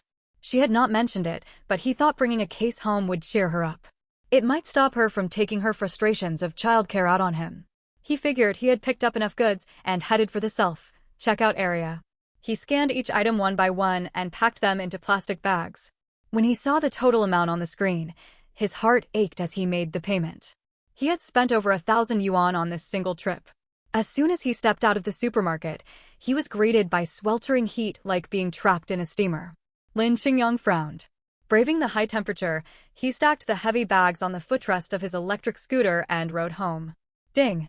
Lin Qingyang purchased 5 cans of milk powder, 3 packs of diapers, 1 bag of white granulated sugar, 10 packs of edible salt, 1 bottle of light soy sauce, 2 seedless watermelons, 1 pineapple, 1 durian, 2.5 kilos of apples, 1 case of beer, and 1 case of yogurt. Congratulations to the host! You have obtained 50 cans of milk powder, 30 packs of diapers, 10 bags of white granulated sugar, 100 packs of edible salt, 10 bottles of light soy sauce, 20 seedless watermelons, 10 pineapples, 10 durians, 25 kilos of apples, 10 cases of beer, and 10 cases of yogurt. Lin Qingxue had just reached the front door when she heard the system notification. She was delighted to receive such a large stock of supplies, enough to last for many days. Yet the faint smile on her lips vanished the moment she walked into the house. Chen Guoyuan started complaining the second she laid eyes on her. You finally decided to come back. I have never met such an irresponsible mother. The baby is still tiny, and you run off to your parents' house alone, leaving me to look after the child all by myself. That is simply unacceptable. Lin Qingxue saw no fault in her actions. You are the baby's grandmother. What is wrong with you watching over the child for a while? Besides, I have not been gone all that long. She had barely stayed 20 minutes at her family home and had not even eaten a meal before heading back. It sounded as if she had been away for days. Chen Guoyuan was still furious. You are still the one at fault as the mother. You went wandering about before you even finished your postpartum recovery period. You abandoned the baby and dumped everything on me. You gave birth to this child, not me. I have no obligation to care for your baby. Lin Qingxue raised her voice to argue back. What have you done to help? Ever since I left the hospital with an unhealed surgical wound, I have looked after the baby entirely on my own. I prepared milk bottles and changed diapers without any help from you. I step out for a short while and you fly into a rage. Who do you think you are? Chen Guoyuan had not expected Lin Qingxue to speak to her in such a tone today. No matter what, I am your elder. You show me no respect. When Hong Kai comes home tonight, I will tell him everything and let him judge who is right. Lin Qingxue did not care. Go ahead. Tell him whatever you want. Even if Zhao Hongkai found out, what could he do to her? She could no longer bear living in this household. That was why she had visited her family home while still recovering. She had reconnected with her relatives there, and now she needed to finalize her escape plan. She would not have to stay with this mother and son for much longer. Lin Qingxue walked straight into her bedroom and browsed cities on her phone. Her hometown was an underdeveloped small county with limited opportunities. She wanted to move to a big city with better prospects for her child's future education and life. She did not plan to return unless something urgent came up. Only her daughter and herself mattered. Everyone else was irrelevant. After browsing multiple platforms, Lin Qingxue settled on a city, Haicheng. Before she got married, she had a childhood friend who attended primary and middle school with her. Her friend had dropped out after junior high and left to work in other regions. During a spring festival visit home, she chatted with Lin Qingxue and said Haicheng was a prosperous, beautiful city with plenty of chances to earn money. Once she began planning her escape, Haicheng was the first place that came to mind. After viewing photos and videos online, she grew fond of what she saw and confirmed it as her destination. She had already ventured out once that day. She was not going to wait until her postpartum recovery was complete to leave. She would finish her preparations within the next few days and take her child away. She could not endure another day here. Constantly enduring their bad moods and unreasonable criticism was damaging her health. When quitting time arrived, Zhao Hongkai acted as he usually did. Even with no work left to finish, he had no wish to head home early.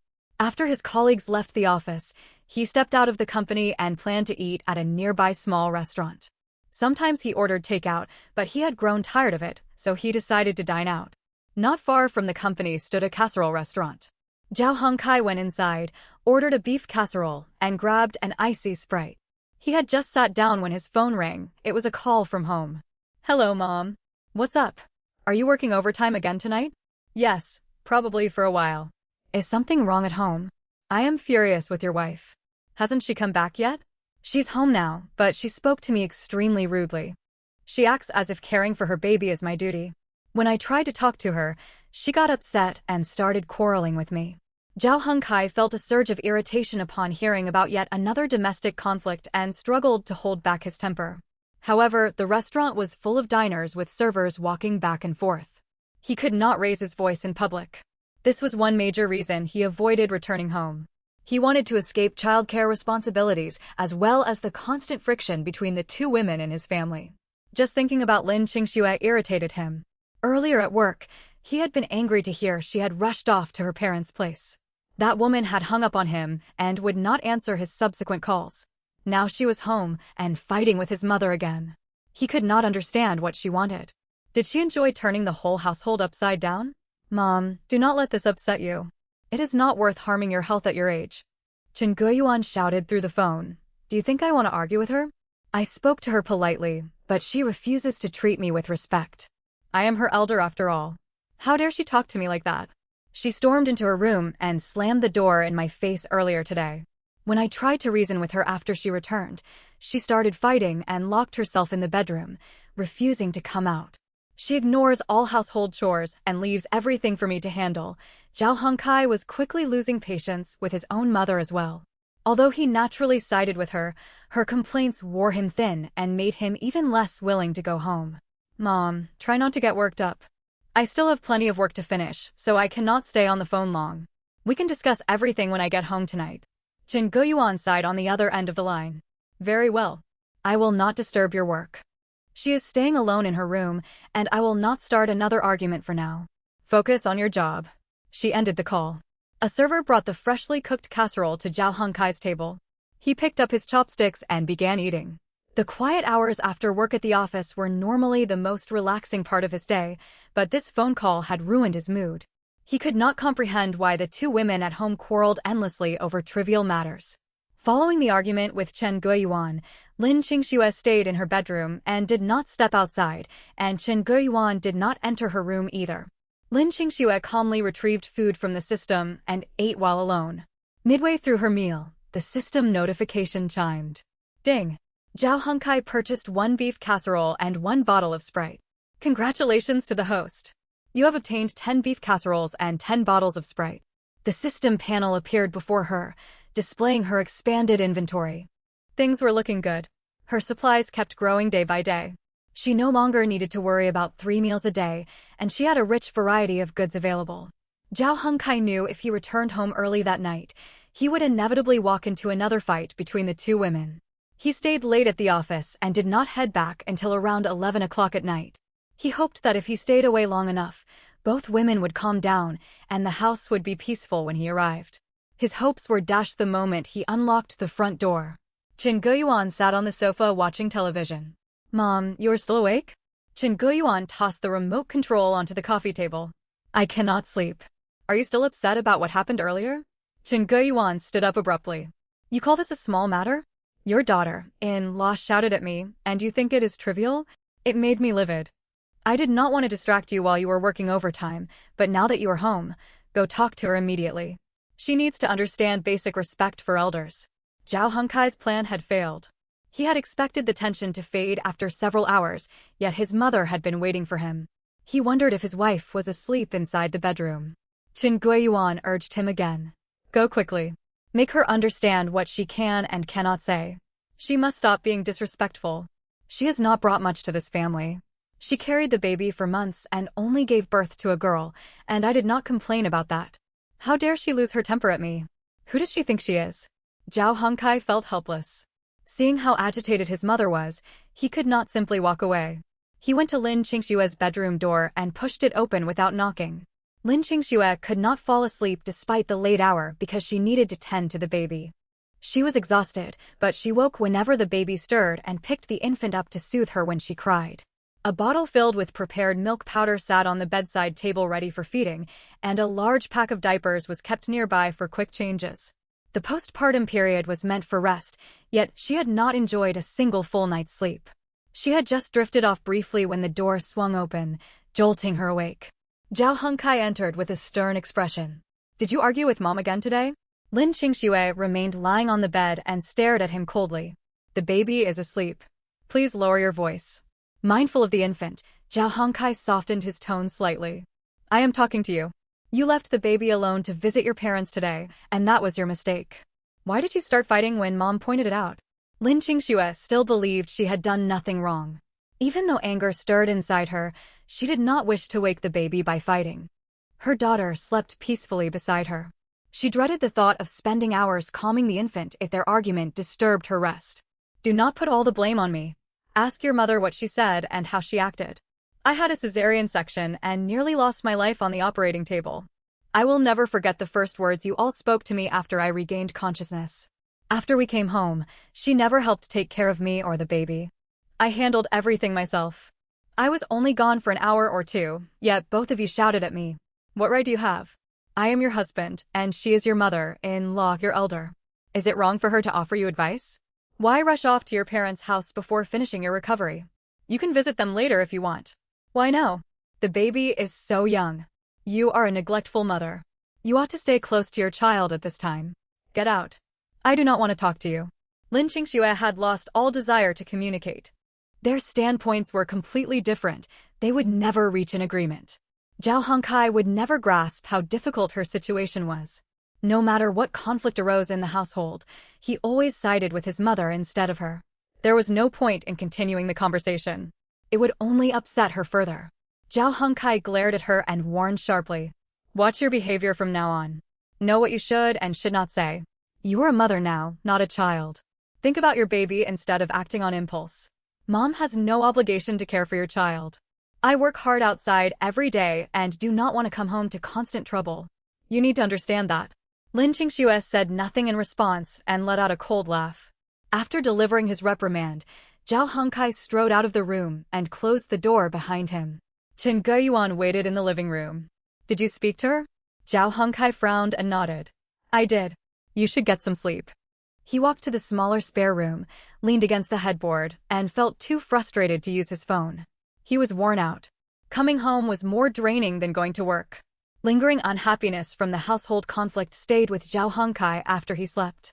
He had no wish to remain at home any longer than necessary.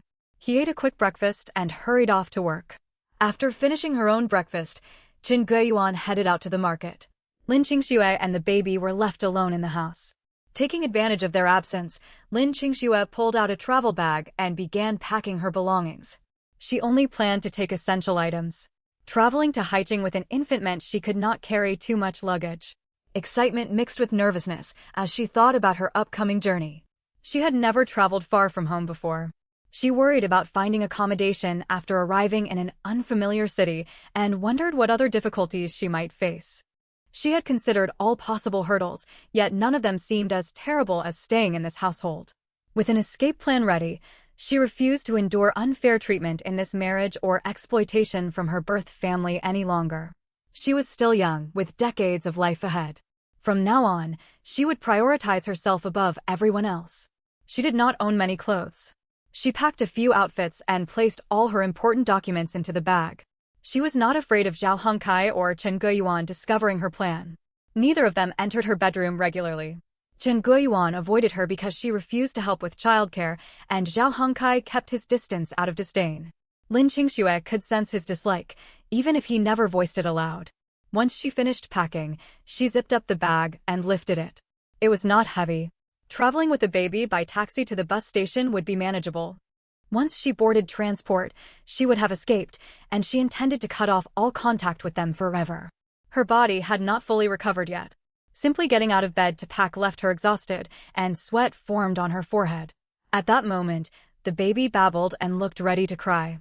It was feeding time.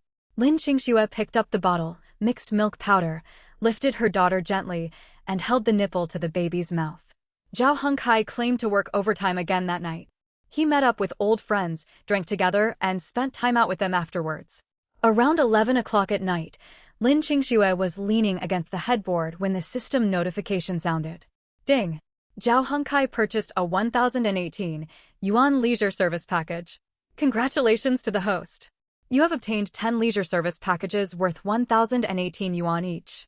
This was the second time she had received rewards from Zhao Hongkai's purchases of this kind. No anger, sadness, or hurt stirred inside her this time. She only felt glad about gaining the reward. Convert these 10 service packages into cash. Understood, host. Processing conversion immediately. Host, 10,180 yuan has been transferred to your account. Please check your balance. She had earned another sum of money. Combined with her previous payout, she had nearly 20,000 yuan. With this money, plus the stockpile of food, milk powder, diapers, and other supplies from the system, she could afford to rent accommodation and support herself and the baby in the new city for a while after arriving. Her luggage was packed. Over the next day or two, Lin Qingxue waited for the perfect chance to leave. She aimed to take the baby away quietly without Zhao Hongkai and Chen Guiyuan's knowledge. She wanted to avoid any confrontation. Based on her understanding of the pair, they would never allow her to leave with the child. They would demand she stay at home to handle housework, earn money, and try for another baby, hoping she would give birth to a son. She would not let anyone control her life ever again. If they learned of her plan, she might still manage to escape after a fierce argument, but that would be exhausting. Sneaking away silently and leaving them stunned was the better choice. Most people in her hometown held wedding ceremonies without registering their marriage officially, and Lin Qingxue and Zhao Hongkai were no exception. They had only held a banquet and never obtained a marriage certificate. Legally, they were not husband and wife. Not long ago, she heard the Civil Affairs Bureau ran a promotion offering free eggs to newly registered couples. Many elderly residents rushed to get their marriage certificates and happily carried home the gifts, boosting local marriage statistics. At this moment, Lin Qingxue was extremely thankful they had never registered their marriage. Otherwise, getting a divorce would have been far more complicated. The 30-day cooling-off period alone would have created countless risks. That evening, Zhao Hongkai stayed late at the office. Not receiving any calls from home, he assumed everything was fine and planned to head back around 8 or 9 o'clock. Still, he ordered some takeout around 6 or 7. He had last eaten at noon and knew he would be starving if he went any longer without food. Opening the food delivery app, he browsed through several restaurants before settling on a fast food outlet. Zhao Hongkai placed an order for a hamburger, a chicken wrap, a cola, a box of egg tarts, and a box of fried chicken steak. He did not usually eat such food for meals, but occasionally craved something different. The moment he completed payment, Lin Qingxue, who was at home, heard a system notification. Ding!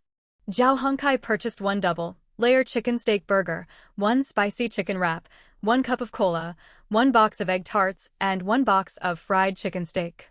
Congratulations to the host for obtaining 10 double-layer chicken steak burgers, 10 spicy chicken wraps, 10 cups of cola, 10 boxes of egg tarts, and 10 boxes of fried chicken steak. More food had arrived.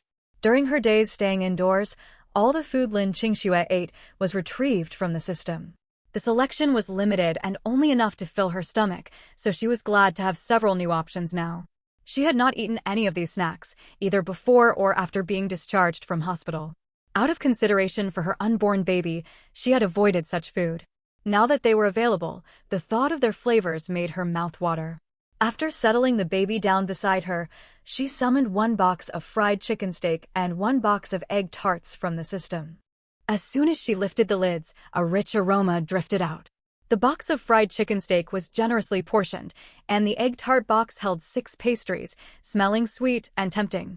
Lin Qingxue picked up an egg tart and took a bite. The crust was crisp, the filling soft and creamy with blueberry pulp mixed in, making it absolutely delicious. Zhao Hongkai certainly lived comfortably. He worked outside without worrying about household chores at home, free to order whatever food he wanted whenever he pleased. Almost every edible item stored in the system had been obtained thanks to him. Since Lin Qingxue refused to do housework, Chen Guiyuan was forced to handle all the domestic tasks herself. She had just finished mopping the floor when the washing machine beeped repeatedly to signal the laundry was done. Setting the mop aside, she fetched a basin and took out the clean clothes. She was about to hang them up when she saw the clothesline strung full of dry laundry. Irritation flared up in her. She marched straight to Lin Qingxue's room and pushed the door open without knocking. So many dry clothes hanging outside, and you don't bother bringing them in. As soon as she finished speaking, Chen Guiyuan caught a whiff of food inside the room. Spotting empty takeout containers in the rubbish bag, her anger intensified. Well, look at you, ordering takeout for yourself? Lin Qingxue made no attempt to explain. Whether I order takeout or not is none of your business. How is it none of my business? You don't earn a penny right now and takeout costs money. Hongkai works so hard out there. You ought to be more frugal instead of wasting his money. Who said I'm spending his money? Then whose money are you spending? You have no income, so of course this takeout comes from my son's wages. You're already a mother and part of this family. Don't be so self-willed. Learn to manage household expenses properly and stop splashing cash. Besides, this kind of food isn't healthy. Chen Guiyuan had no idea when Lin Qingxue placed the order. She suspected her daughter-in-law had secretly collected the delivery while she was distracted, and that secrecy annoyed her most. She could ignore it if she never found out, but now that she knew, she had to speak her mind. Otherwise Lin Qingxue would keep recklessly spending money. Lin Qingxue was only 1 step away from escaping, so she had no intention of getting into a fierce argument. Fighting would only sour her mood and achieve nothing. There was no point wasting energy on it. In response to Chen Guiyuan's complaints, she offered only a few brief rebuttals before ending the conversation. If the clothes are dry, you can bring them in yourself instead of ordering me around. Also, knock before entering a room. The baby is hard to settle and sleeps lightly. You burst in with such a loud noise. If you wake her up, you won't help calm her down, and I'll be left dealing with the trouble. Being reprimanded wounded Chen Guiyuan's pride as a mother-in-law. Do you have to contradict every single thing I say just to feel satisfied? You wouldn't get the chance to talk to me if you didn't barge in. Most days I spend my time resting in bed. Please leave, don't disturb me and the baby. You have no right to decide whether I can order takeout. You barely provide me with proper meals, and now you object when I buy food myself. What kind of logic is that? Do you expect me to starve at home? You're becoming more and more unreasonable. Everything I say is for your own good. Takeout is unhygienic. You should stick to light meals at this stage. Don't act as if I mistreat you. Lin Qingxue's patience wore thin. Get out. She glanced at the baby beside her. The little one's eyes remained closed and had not woken, though tiny hands twitched slightly. As a mother, she recognized the sign. The noise had disturbed her, and she was on the verge of stirring. I told you to leave, Lin Qingxue repeated. Chen Guiyuan stormed out of the room and headed to the balcony to gather the dry laundry, grumbling nonstop as she worked. That woman was clearly physically capable yet refused to lift a finger around the house, leaving all the chores to her. Chen Guiyuan longed to relax each day, watching television on the sofa or chatting with neighbors instead of being tied down by endless household work. But since her daughter-in-law refused to help, all the tasks fell on her, eating up all her free time. Resentment towards Lin Qingxue lingered constantly. She often brought up her grievances to her son, hoping Zhao Hongkai would talk some sense into his wife. Still, she knew she could not complain too frequently, or her son would grow tired of her nagging. Besides, Zhao Hongkai worked long hours outside, and she knew he would not want to come home to domestic conflicts. The next morning, Lin Qingxue finally got the opportunity she had been waiting for. At around 7 or 8 o'clock, Zhao Hongkai left for work as usual, and Chen Guiyuan headed out too. Lin Qingxue listened carefully to the sounds outside. A neighbor had come to invite Chen Guiyuan to visit a nearby temple fair. Weighed down by housework these days, Chen Guiyuan jumped at the chance to get out of the house and readily agreed. Lin Qingxue knew mother and son would not return for quite a while, the perfect chance to leave with her baby. Some 20 to 30 minutes after the front door closed, Lin Qingxue climbed out of bed and pulled the luggage she had prepared in secret out of the wardrobe. The baby was in a good mood, full from milk and quiet without any fuss.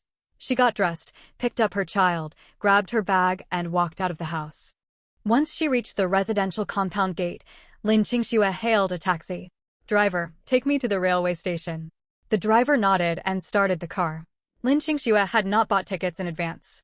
Since it was not a travel peak, she planned to purchase the earliest train ticket to Haicheng available. Even a hard seat ticket would suffice. She only needed to get away. She held the baby on her lap in the back seat as the little one stared curiously at the scenery passing by. Lin Qingxue gently rocked her arm, unlocked her phone to check the time. It was still well before noon. She opened the ticketing app to look up trains heading to Haicheng. The closest departure was at 10:30 with second-class seats available. She booked a ticket straight away. Traffic flowed smoothly with only occasional red light stops. After roughly 40 minutes, the taxi pulled up near the railway station. Lin Qingxue paid the fare, gathered her luggage and baby, and stepped out of the vehicle. As she walked toward the station entrance, anticipation welled up inside her. She was finally escaping. She found the waiting area for her platform and sat down with the baby in her arms. From time to time, she glanced at the departure information displayed on the electronic screen. There was still a while to wait before boarding. Zhao Hongkai would still be at work, and Chen Guiyuan was still enjoying her outing with the neighbor. Neither would discover she had left yet. Lin Qingxue wondered how they would react when they returned home in the evening to find her and the baby gone. They would surely be furious. Thankfully, the baby behaved perfectly throughout the wait and did not cry once. Words on the screen updated to signal boarding time. Lin Qingxue picked up her luggage and baby and walked forward. She swiped her ID card at the ticket barrier and passed through. Following the station signs, she located her train and found her seat. More passengers filed into the carriage one after another. Her seat was by the window, and she gazed out steadily. The train pulled away slowly, yet her heart raced with eagerness to travel farther away. No longer would she have to face them. She could build a new life for herself. The journey from the local station to Haicheng took 3 to 4 hours. Lin Qingxue had not enjoyed a single full night's sleep since giving birth. Soon after boarding, drowsiness washed over her. She leaned against the seat back and closed her eyes to rest, yet she remained alert the whole time. She could not afford to let her guard down while traveling with an infant. Meanwhile, Chen Guiyuan was wandering happily around the temple fair with her elderly neighbor. She had visited before. The fair was lined with stalls selling all sorts of goods, food and daily necessities alike. As they walked, Chen Guiyuan spotted a vendor selling long underwear, pajamas, and similar clothing and stopped to browse. Her neighbor watched her looking over the garments. "It's still summer. Are you planning to buy these now?" Chen Guiyuan did not deny it. "The quality looks decent. Off-season prices are much cheaper.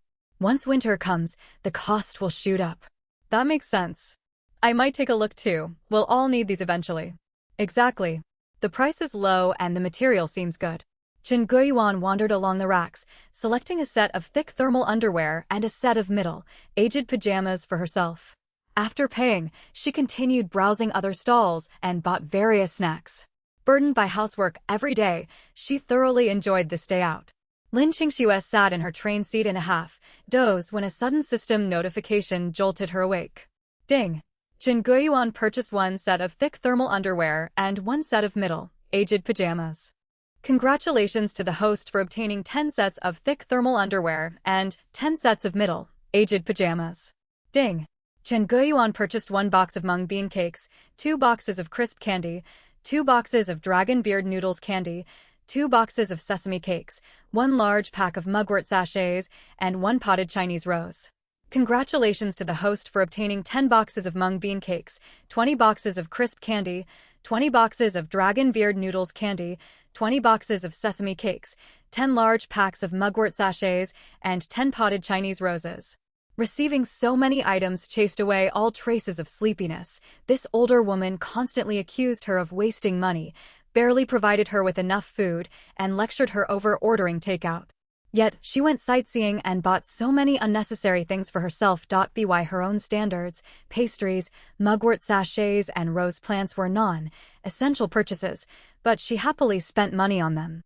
She held herself and her daughter-in-law to entirely different standards. Chen Guiyuan had not reached retirement age and received no pension. Every yuan she spent came from her son's earnings. Her baby slept soundly in her arms, and another passenger occupied the adjacent seat. Lin Qingxue said nothing, communicating with the system mentally. System, sell all the items I just received today and convert them into cash. Understood, host. Host, conversion completed successfully. 4,560 yuan has been transferred to your account. Please check your balance. Money was Lin Qingxue's top priority right now. While the thermal underwear might come in handy someday, she had no use for them in the middle of summer. It would be months before cold weather arrived. Holding on to these goods would only be cumbersome. Cash was far more practical. Once temperatures dropped, she could buy suitable clothing again. Even if prices were higher in the big city, she could always shop online. When the train pulled into the station, Lin Qingxue stepped off with her baby and luggage. A distinctive atmosphere hung over the place. Crowds of travelers carrying suitcases hurried past, some alone, others in groups. Watching the stream of people, Lin Qingxue felt a strange sense of detachment, as though she did not belong here. She quickly calmed herself after acknowledging the feeling. She had never belonged to the city before arriving, and she might not fit in easily even now. She had come to this unfamiliar place to start over. From the moment she resolved to run away, she had anticipated potential hardships. Her immediate priority was to find a hotel for the night and begin searching for a rental property the next day. She had roughly 20 to 30,000 yuan saved, enough to cover accommodation costs for a time. After hours of traveling, she could not guarantee finding a suitable house on the same day. Staying in a hotel overnight would let her rest and allow her to focus on house hunting tomorrow. Outside the station, taxis waited by the roadside. The pace of life here was noticeably faster than in her hometown. Vehicles rushed past continuously as she walked toward the roadside. Lin Qingxue hailed a taxi and gave directions to a budget hotel not far from the station, based on information she had found online. Upon arrival, she showed her ID card and booked the cheapest room available, then took the lift upstairs with her baby. Living costs in the big city were steep. She could not afford expensive hotels. This budget inn was one of the closest options to the station, yet even the cheapest room cost more than 300 yuan a night. Lin Qingxue winced as she completed payment, but the expense was unavoidable. The baby had endured hours on the train and needed milk, a nappy change, and proper rest. Once settled in the room, the baby lay quietly on the bed, drinking milk from a bottle. Lin Qingxue leaned against the headboard to rest. She was still in her postpartum recovery period and could not overexert herself. The journey with an infant had taken a lot out of her. The system still stored plenty of food. She summoned shrimps with green peas, steamed egg custard, rice, and a box of egg tarts to serve as her lunch. Midway through her meal, another system alert sounded, triggered by Zhao Hengkai's purchase. Ding! Zhao Hengkai bought 1 serving of braised beef knife, cut noodles, 1 bottle of orange juice, and 1 pack of cigarettes. Congratulations to the host for obtaining 10 servings of braised beef knife, cut noodles, 10 bottles of orange juice, and 10 packs of cigarettes. She could view pictures and names of the newly acquired goods on the system panel. The orange juice was standard bottled supermarket juice, not freshly squeezed fruit juice. Lin Qingxue was not fond of artificially flavored drinks, so she chose to exchange these items once more. Sell the 10 bottles of orange juice and 10 packs of cigarettes for cash. Understood, host. Conversion completed successfully. 200 yuan has been transferred to your account. At that moment, Zhao Hengkai sat with several colleagues eating noodles at a small restaurant near his workplace, chatting about work. He had no idea what was unfolding back home. One male colleague lifted a mouthful of noodles and glanced at him. Hey, Hengkai, your baby was just born recently. Why haven't you taken paternity leave? Zhao Hengkai smiled. I'm holding off for now. Work comes first. I suspect you just don't want to go home and look after the baby. Zhao Hengkai laughed and did not deny it. I totally get it. When my wife gave birth, every day at home was chaotic. She would snap at me constantly, The baby cried nonstop, and she clashed with my mother. It was exhausting. I'd rather stay at work than head home. I know exactly how you feel. Men always found common ground talking about such matters. Zhao Hongkai's colleagues understood exactly what he was going through. Zhao Hongkai did not argue with a single word his colleague said. That was precisely how he felt. He would much rather work overtime or play games at the office than return home to all the trouble. The sight of Lin Qingxue with messy hair and unwashed face, wearing casual pajamas, mixed with the various odors in their bedroom filled him with aversion. After the baby's birth, he found more and more excuses to work overtime. Chen Geyuan and her neighbor enjoyed their outing until early afternoon. They returned home carrying multiple shopping bags, both in high spirits. When she reached the compound gate, Chen Geyuan spotted a truck loaded with watermelons parked by the road. A loudspeaker played non-stop advertisements beside the fruit. She walked over to the truck. "Are these watermelons seedless?" The vendor replied at once. "Seedless, guaranteed ripe and sweet." Chen Geyuan examined the melons carefully and picked two. "I'll take these two. Weigh them up for me." "Sure." The vendor placed the 2 watermelons on the electronic scale. "That'll be 16 yuan total." "That's quite expensive." "Ma'am, this is a bargain. Fruit shops and supermarkets charge far more. 16 yuan for 2 melons is really reasonable." Chen Geyuan knew this well. She avoided fruit stores whenever possible due to their inflated prices. "Very well, bag them up for me." "All right." Carrying the watermelons home, Chen Geyuan entered the house without noticing anything amiss. She rarely went into Lin Qingxue's room on ordinary days, unwilling to help care for the baby. After sinking onto the sofa to rest for a moment, she grabbed the remote and turned on the television, planning to unwind by watching some shows. She had headed out early in the morning and spent ages wandering around, thoroughly worn out. The newly bought watermelons looked excellent. She walked to the kitchen, fetched a knife, and cut one of them into several chunks. She ate the watermelon slices while watching TV. She put the remaining pieces straight into the refrigerator. Meanwhile, Lin Qingxue was resting in a hotel room. She closed her eyes to relax, but could not fall asleep, likely still adjusting to the unfamiliar surroundings. Ding! Chen Hohot purchased 2 watermelons. Congratulations to the host for receiving 20 watermelons. Another reward had arrived. For now, Lin Qingxue had no intention of exchanging these 20 watermelons for money. The payout would be negligible anyway. She decided to keep them stored away. Though watermelons were not ideal for her confinement period, summer was not over yet. She could enjoy them once her confinement ended. Stored inside the system, they would never go bad. It was around 5 or 6 in the evening. As Chen Hohot headed to the kitchen to prepare dinner, she glanced toward the clothesline on the balcony. She noticed several garments were missing, leaving only empty hangers dangling there. Chen Hohot instantly felt irritation well up inside her. The whole family's laundry was usually hung out together. Yet Lin Qingxue had only collected her own clothes and left everyone else's hanging outside. She strode straight to Lin Qingxue's room and pushed the door open, ready to confront her. To her surprise, the bed was empty. Her daughter-in-law and granddaughter were nowhere to be seen. She checked the bathroom and the small adjacent room, but there was still no sign of them. Confusion washed over Chen Hohot. Last time, the young woman had abruptly run back to her parents' home. Had she left again, taking the baby with her this time? Resentment toward her daughter-in-law reached a boiling point. She immediately pulled out her phone and dialed Lin Qingxue's number. Lying on the hotel bed, Lin Qingxue saw the incoming call. Without hesitation, she rejected it and blocked Chen Hohot's number. She had overlooked one thing after arriving in this new city. She needed to get a new phone number as soon as possible, otherwise the family would keep trying to reach her. The sudden rejected call made Chen Hohot so furious she nearly hurled her phone across the room. She sent a message asking where Lin Qingxue had gone, but received no reply. That wicked woman. Chen Hohot muttered angrily before calling her son. Zhao Hongkai was sitting at his office desk, staring at his screen and working through some low-priority tasks. His phone on the desk suddenly rang. Seeing the call came from home, he hesitated for several seconds before answering. In those fleeting moments, he pictured his mother and his wife bickering endlessly at home, phoning him to lodge complaints. The thought made Zhao Hongkai frown. He grew tired of their constant conflicts. He was at work, yet they still called to drag him into their disputes. The phone kept ringing and eventually cut off automatically. When her son failed to pick up, Chen Hohat dialed again. This time, Zhao Hongkai did not delay. He picked up his phone, walked to the quiet stairwell, and answered. Hello, Mom. What's wrong? Is something the matter at home? Lin Qingxue, that woman, is gone. What do you mean gone? I don't know.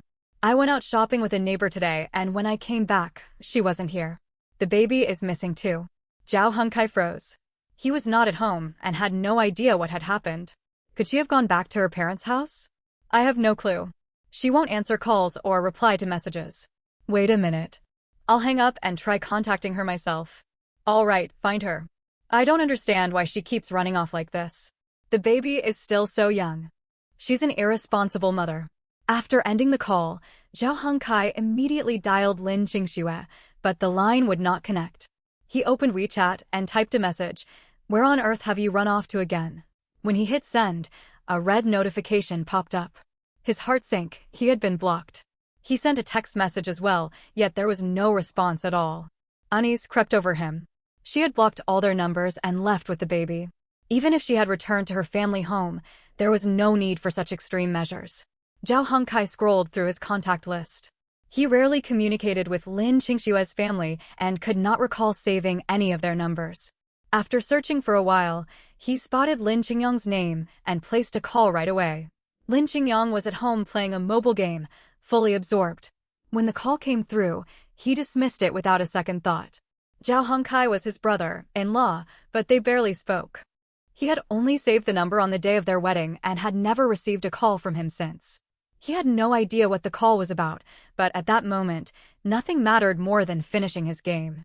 The rejected call made Zhao Hongkai suspect Lin Qingxue was staying at her parents' place and had told her family not to take his calls. He dialed once more. Lin Qingyang had just finished a round of the game and answered when he saw his brother-in-law's name. Hello? Brother-in-law. What made you call all of a sudden? Has your sister gone back to your house? Huh? No, shouldn't she be staying with you? She's not at home, and the baby is gone too. She ignores my calls and messages. I thought she might have brought the baby to your place. She's not here, Lin Qingyang replied bluntly. She visited once before but left shortly after without even staying for a meal. Are you telling the truth? Why did you hang up on me earlier? Of course it's true. I have no reason to lie. I accidentally ended the call just now. She's grown distant from our family ever since she got married. Last time she visited, Mom asked her to help with chores, and she refused. They argued a little, then she stormed off. We haven't spoken much since then. If she'd come with the baby, I would definitely let you know.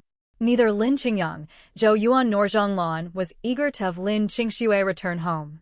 Their house was small, and another person would crowd the space. They would not mind her staying if she could bring them benefits, but that was clearly not the case. From his tone, Zhao Hongkai could tell Lin Qingyang was not hiding anything. He also knew life would be difficult for Lin Qingxue at her childhood home. If her family valued her, they would not have seized all her pre-marriage wages and kept the entire 60,000 yuan bride price for their son, leaving nothing for their daughter. Lin Qingyang heard silence on the other end and asked, "Brother-in-law, what exactly happened? Did you two fight, making her run away from home?" Anger flared in Zhao Hongkai at the question. We didn't fight at all. She keeps picking quarrels for no reason and constantly clashes with my mother. My mother never argues back. I was at work today. My mom went out shopping, and when she came back, Lin Qingxue was gone. That's why I called to check with your family. She's not here. I'm not lying. You can come over and see for yourself if you don't believe me. Very well. I'll hang up and figure out what to do next. All right. If she shows up, I'll give you a call. Zhao Hongkai ended the call and returned to his workstation, unable to focus on his work. Lin Qingxue had almost no close friends. She was still in her confinement period, and the baby was tiny. Where could she possibly go? Her salary from before marriage had been taken by her parents. After marrying, she had worked for a short time, but all her earnings went toward household expenses. She could not have much money on her, barely enough for a single bus or train ticket. He could not fathom her destination. Zhao Hongkai could not stop puzzling over the situation, unable to concentrate on his work. Though he had grievances toward Lin Qingxue, he thought it was reckless of her to leave without a word. That evening, Zhao Hongkai left work unusually early. He clocked out as soon as his shift ended and arrived home before 7 o'clock. Chen Hohat was surprised to see him back so soon. No overtime today? How can I work overtime when a member of our family has disappeared? Several pieces of her clothing are missing from the wardrobe, and she took the baby's things too. It looks like she planned this for a long time. Zhao Hongkai hurried into the bedroom and opened the closet. Empty hangers hung inside, multiple outfits were gone, as well as the baby's milk bottle. Chen Hohot followed him into the room. It seems she planned to leave ages ago. She took the chance while we were both out and ran off with the baby. Could she really have gone to her mother's? I called her family. She isn't there. That's strange. Where can she go with an infant? She doesn't have any money. I have no idea, Zhao Hongkai said, equally confused. Do you think she's staying with a friend? Zhao Hongkai frowned. What friends does she have? After marriage, she stayed home every day. She never built up any friendships. Even if she had friends, who would want to take in a woman with a newborn and add to their own troubles? Chen Hohot thought about it and nodded in agreement. So where is she? I cannot understand her behavior. It's as if we treated her terribly here, so she took the baby and fled. Even if she does not think of herself, she ought to consider the child. The baby is far too young for constant travel. Zhao Hongkai ran his hands roughly through his hair, overcome with anxiety. Mother and son sat together on the living room sofa, shrouded in heavy silence. After a long pause, Chen Hohot had an idea. Should we call the police? Zhao Hongkai rejected the suggestion immediately. There's no point. She has only been gone for a few hours, which does not meet the requirements for a missing person report. If word spreads to the neighbors, everyone will gossip about us. Besides, missing person reports are not filed casually. She is mentally sound with no illnesses. Even if the police locate her, they will not reveal her whereabouts if she chooses to keep them private. Chen Hohot was unaware of these regulations. Is that how it works? Exactly. She packed her belongings, which means she is determined to leave. Even if we contact the police, they cannot force her to come back if she refuses. Chen Hohot let out a long sigh. That woman is so unreasonable, leaving without warning. What should we do now? Zhao Hongkai fell silent. He had no way to track her down. After working half the day and returning home, his stomach rumbled loudly. Let's eat first. We can discuss this afterward. She barely has any money on her. She cannot survive outside for long. A single can of baby formula costs hundreds. She cannot afford the expenses. She is probably just acting out after arguing with you. I am sure she will return within a few days. Chen Hohot nodded. That makes sense. I'll prepare dinner. We can set this matter aside for now until we have eaten. Though mother and son agreed to put their worries aside temporarily, neither enjoyed the meal. They did not exchange a single word throughout dinner. The sudden departure of Lin Qingxue weighed heavily on both of them, leaving them frustrated with no clear target for their anger. After eating, Chen Hohot cleared the table and washed the dishes in the kitchen.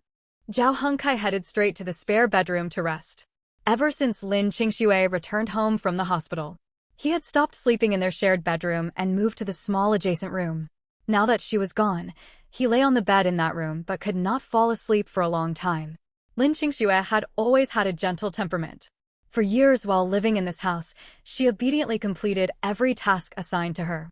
He never imagined she would one day take their baby and leave. Night had fallen, and he had no clue where mother and child were. Without money, Lin Qingxue might struggle even to find food. Zhao Hongkai was not overly worried about Lin Qingxue herself. His main concern was the baby.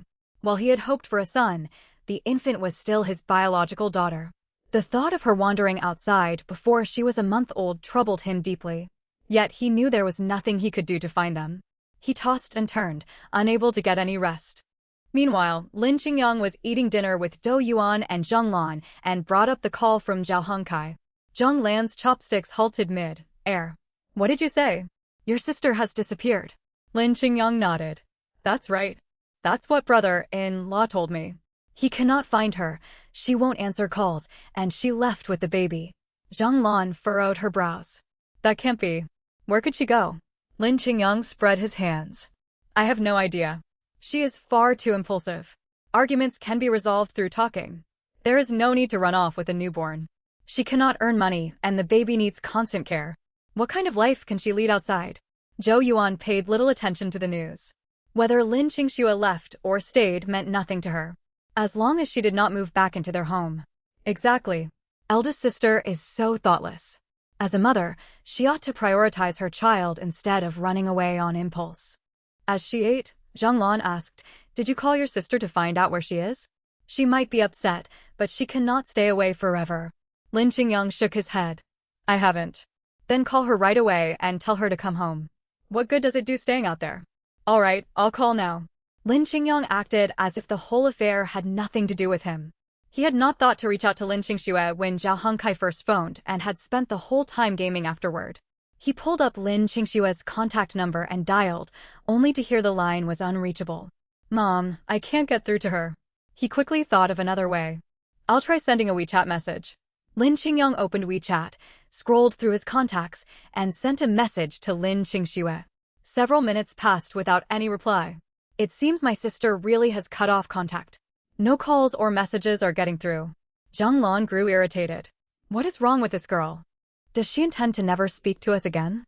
Lin Qingyang shared the same suspicion. I think that is exactly what she plans to do. Otherwise, she would not block our numbers. Could her phone be dead? Lin Qingyang considered it and shook his head. That's unlikely. The automated message would be different if her battery died. I'm certain she blocked us. Zhang Lan instantly lost her appetite. It is as if we wronged her. She runs off with a baby and abandons her own family. What an ungrateful daughter. Lin Qingyang tried to calm her. Mom, stop scolding her.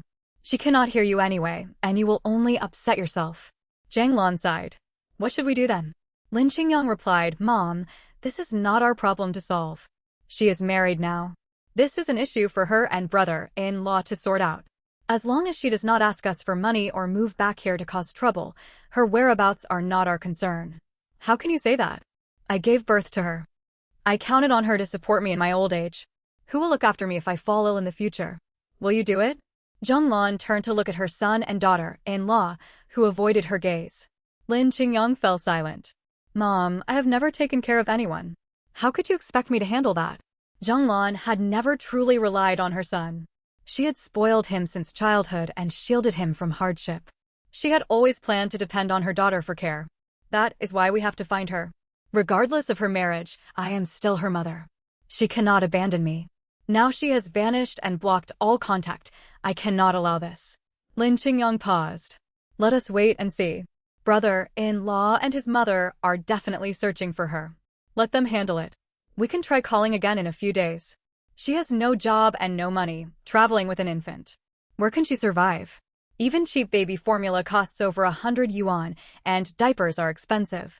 She cannot afford life outside. Mark my words, she will come back. Zhang Lan thought it over and agreed. You are right. We can wait. I refuse to believe she can get by alone with such a young baby. At that moment, Lin Qingxue was in the hotel room with her daughter. She had finished feeding the baby and changed her diaper. The infant lay fast asleep. She leaned against the headboard, trying to fall asleep. Even though the unfamiliar room made her restless, she knew she needed plenty of rest to plan for their future. Tomorrow morning, she would start searching for an apartment. Staying in the hotel long-term was far too costly. Around 1 o'clock in the night, Lin Qingxue had drifted off when the baby began crying, jolting her awake immediately. Her sleep had always been light since giving birth. The smallest noise roused her. Her first instinct was to check the baby's diaper, which was soaked. She quickly replaced it, held her daughter gently and soothed her back to sleep before she could try resting again. Guided by a rental agent, Lin Qingxue visited an apartment.